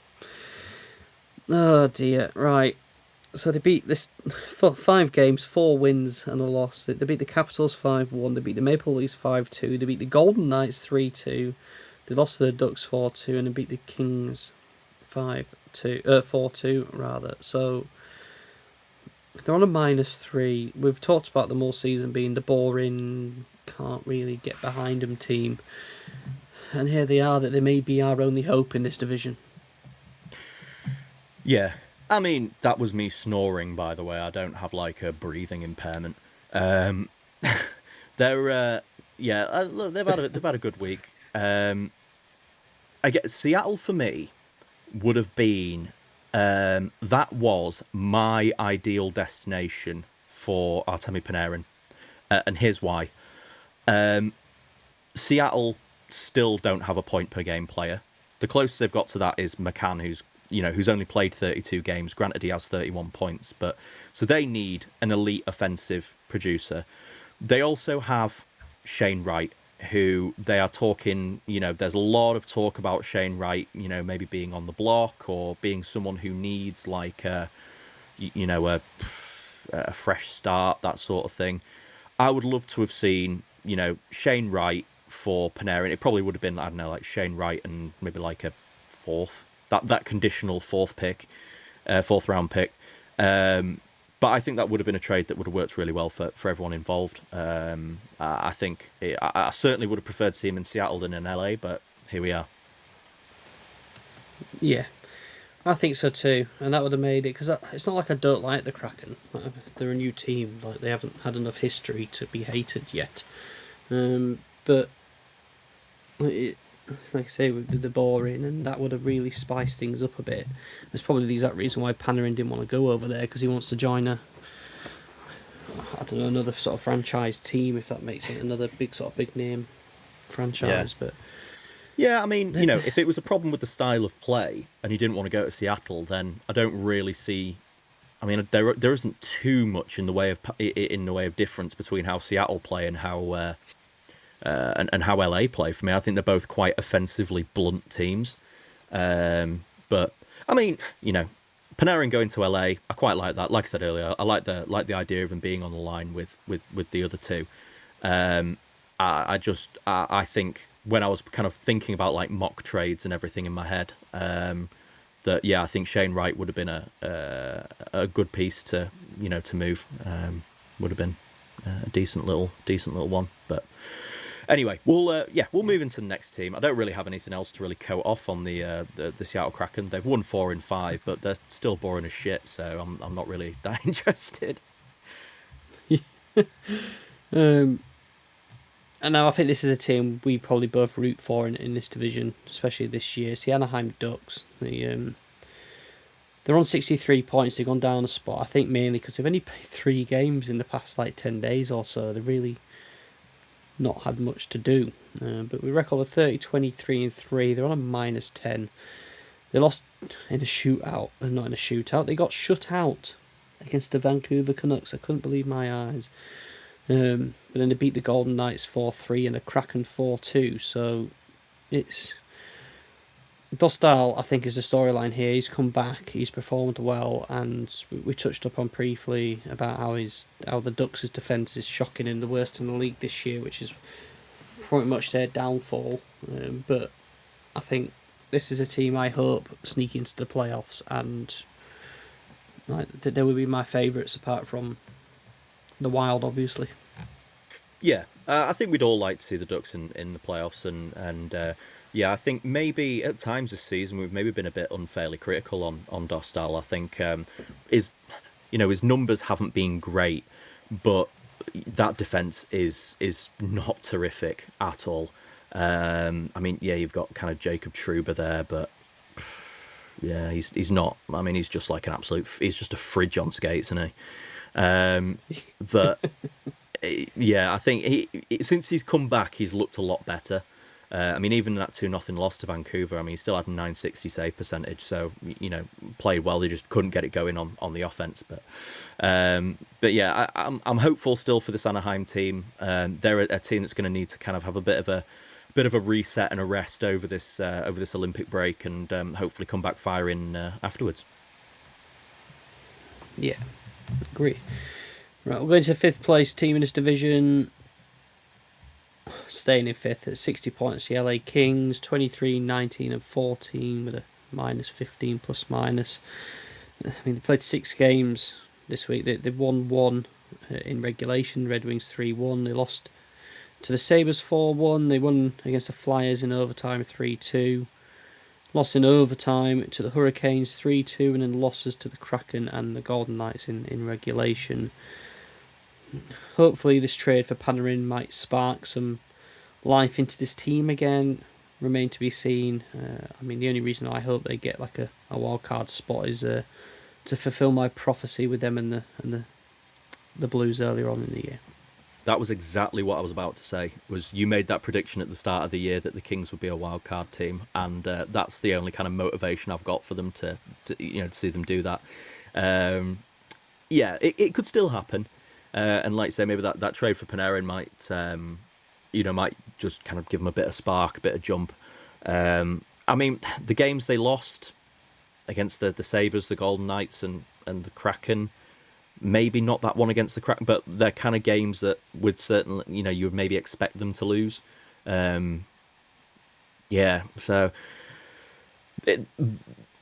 they're a bit of a will they won't they at the moment. They're certainly not, for me anyway. They're certainly not a playoff spot team. If they are getting in, it's going to be via the wild cards, and we'll just have to see sort of what they do. But yeah, I'm not. They're uninspiring as ever. I kind of say this week after week with this team. They don't fill me with a whole load of anything emotionally. Like, they don't excite me. They don't really anger me. They are just like, they occupy so little of my emotional space. Yeah, I think we said this was like a 2x2 sort of division. This before, obviously the Golden Knights and the Oilers, which we don't really like. Then you got the Kings and the Kraken, who are kind of emotionally unavailable. You got the Ducks and the Sharks, who are the young upcoming teams who we like to see do well, and then we got the other two teams who can't remember what they're called because they're so irrelevant. Yeah, pretty much. We'll go. Yeah. We'll go into the sixth place team. San Jose Sharks down 2 spots, 58 points, 27, 24, and 4, minus 22. I mean, we keep flirting with them as being a potential wildcard team, and how cool would it be? And it'd be good to see Celebrini in the playoffs, but we kind of just got to have a reality check here that they're not going to go to the playoffs. No, I mean, it's still... They beat the Canucks 5-2, but after that, yeah... It's a great year for them, regardless. Sorry to cut you off there. Yeah, I mean, obviously they started the week, didn't they, with that 5-2 win, and then it's been 4 straight losses. Obviously, the first one in overtime against the Oilers, and then 3 in regulation. Celebrini's continued to do what he does, and Will Smith's looked good since he came back. They were another team who were really, really in on Panarin. Apparently, New York's asking price to San Jose was a straight swap for Will Smith, which they told them where to shove that. Which, for their sake, I'm glad they did, because there's absolutely no way that you're trading Will Smith for Artemi Panarin. That just isn't happening. So a good decision on their end. Absolutely. Not much more to add on. I think this is a team very much for the future that we look forward to watching. But right, this season's come a little too early, I think, for that team there. Oh yeah, I think they'll be in it next year. I just think this year's come a bit too early, and they'll have another year of experience with all those young guys. I'm sure they'll bring another couple in, and we'll see what they do in the off season. But yeah, they've still done great this year. Still way better than I think anyone expected. But yeah, I think it's just a bit early for them. Yeah. We'll very quickly cover the last two teams. The Calgary Flames in 7th, 52 points. They've had a 50-50 week. They beat the Sharks 3-2 and the Oilers 4-3, but lost against the Wild. And the Maple Leafs, Kadri's requested a trade out of there. Now, not much more to really say about this team for me. Yeah, no, I think that was going to be the only point I was going to bring up, was Kadri requesting a trade. Obviously, there is the roster freeze on at the moment, but we're not going to sit here blindly and say that there aren't people making calls. I'm sure that as soon as the roster unfreezes, defrosts, unsure. As soon as we're able to make trades again, I'm sure Kadri will be out the door. Which we've more or less said from like game 15 of the season, maybe even earlier than that. So yeah, I'm interested to see where he ends up. He is someone who I would love. I would love to see him on Minnesota. I think he'd be a great acquisition for them. Would give them the centre depth that they need. He's gritty. He's got playoff experience. Yeah, that he'd be the one for me who I'd look to take on if they could make it work. I think it'd be fairly cheap as well, personally, but we'll see. The last team, Vancouver Canucks, what can we say? 42 points, 1833 and 6, minus 61. They got a shutout win against the Ducks. That's something to go by, but other than that, it's loss. Like, just... Yeah. They're poor terrible. Team. They are terrible. There is like not there is not a single thing to be excited about in Vancouver at the moment. At least when teams are this horrendously bad, it's usually like, oh, you've got the silver linings there. You've got a couple of good like young guys who are coming through and finding their feet in the league, and they have these kind of individual flashes where you're like, oh, I can see the vision there. But it's just really not the case here. Obviously, Elias Pettersson's name is someone's who's been banded around the trade conversations again. I think that's going to be a really difficult deal to do for a number of reasons. I think that the money tied into him is quite sort of long term. I think I believe he's still got kind of quite a lot of years left at his current contract. And then there's all of the kind of off ice issues as well, and I think that ties into the fact that a lot of teams aren't going to be willing to pay what Vancouver want. I think that they obviously they're going to want a lot for him, and he's a terrific player on his day, but by the sounds of it, he just has the knack to be just super disruptive and a bit of a nightmare to manage. I mean, he's only got 34 points on the year in 49 games, which is poor. But yeah, there is literally like not a thing to get excited about on this team whatsoever. Yeah. Quinn Hughes has 34 points with Minnesota this year. Much like that sink in. In the 26 games he's played for the Wild, he has 34 points as a defenseman, and he's matched Elias Pettersson, the star forward for this team. So that's all I wanted to put on. Yeah. Yeah, I mean, Pettersson's he's got an $11.6 million cap hit that runs until the end of the 31-32 season. So, don't know if I just don't see. Yeah, that's going to be so difficult to move. Yeah, I mean, he's only in like his first year of second. Yeah. Anyway, it's going to be ridiculously difficult for them to move, and I just don't see anyone taking that. No. Right, we'll finish up then covering the top scorers and stuff of the week. Point scorers, yeah, surprisingly, it's Kucherov, not, and Darlene, yes, both with 11 points this week, which is crazy.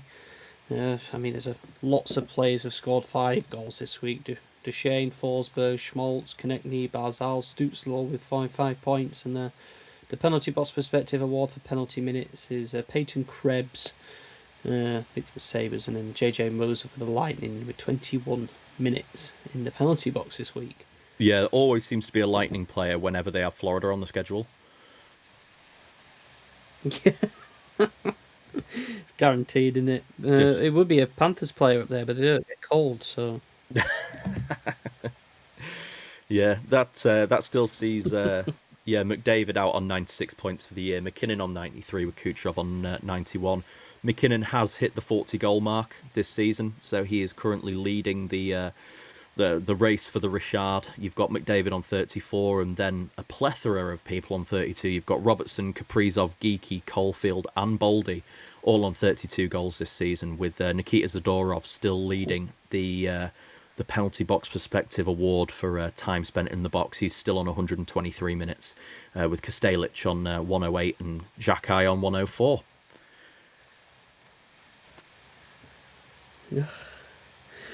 Yes.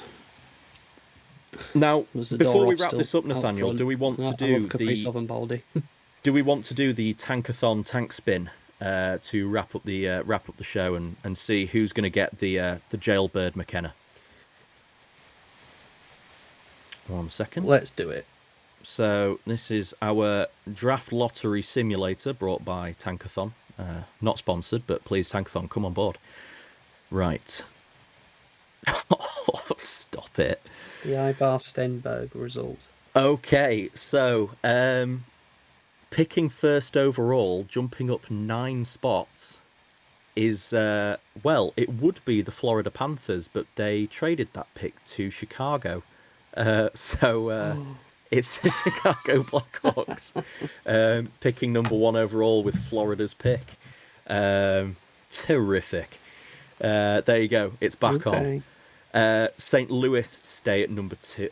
They stay at number 2, and Vancouver move down 2 spots to pick 3rd overall, with no other movers there. So, yeah, brilliant news. I would tell you, if that's how it ended up shaking out, that would make that Seth Jones for Spencer Knight deal just look even better. What a happy way to end. Oh dear. Sign us off. Let's get out of here. Right, as always, guys, you can find us on both X and Instagram at the PVP Podcast. You can also get in touch with us on Gmail at penaltyboxperspective@gmail.com. If you've got any thoughts or feelings or anything you want to share with us, we have got some interesting listener submissions for one of our upcoming shorter episodes. It's going to be a lot of fun, so you'll definitely have to stay tuned for that. If you have the time as well, please consider dropping us a 5-star review on either Spotify or Apple as well. It just helps us push our way into the podcast channels of people maybe looking to find out a bit more about hockey, especially those based in the UK or anywhere for that matter. You can also listen to the podcast in audio format on our YouTube channel at the Penalty Box Perspective on there. If you want to like and subscribe there too, that would be... again, much appreciated. But as always, guys, thanks for listening to us and for being on the ride, and we'll see you in the next one.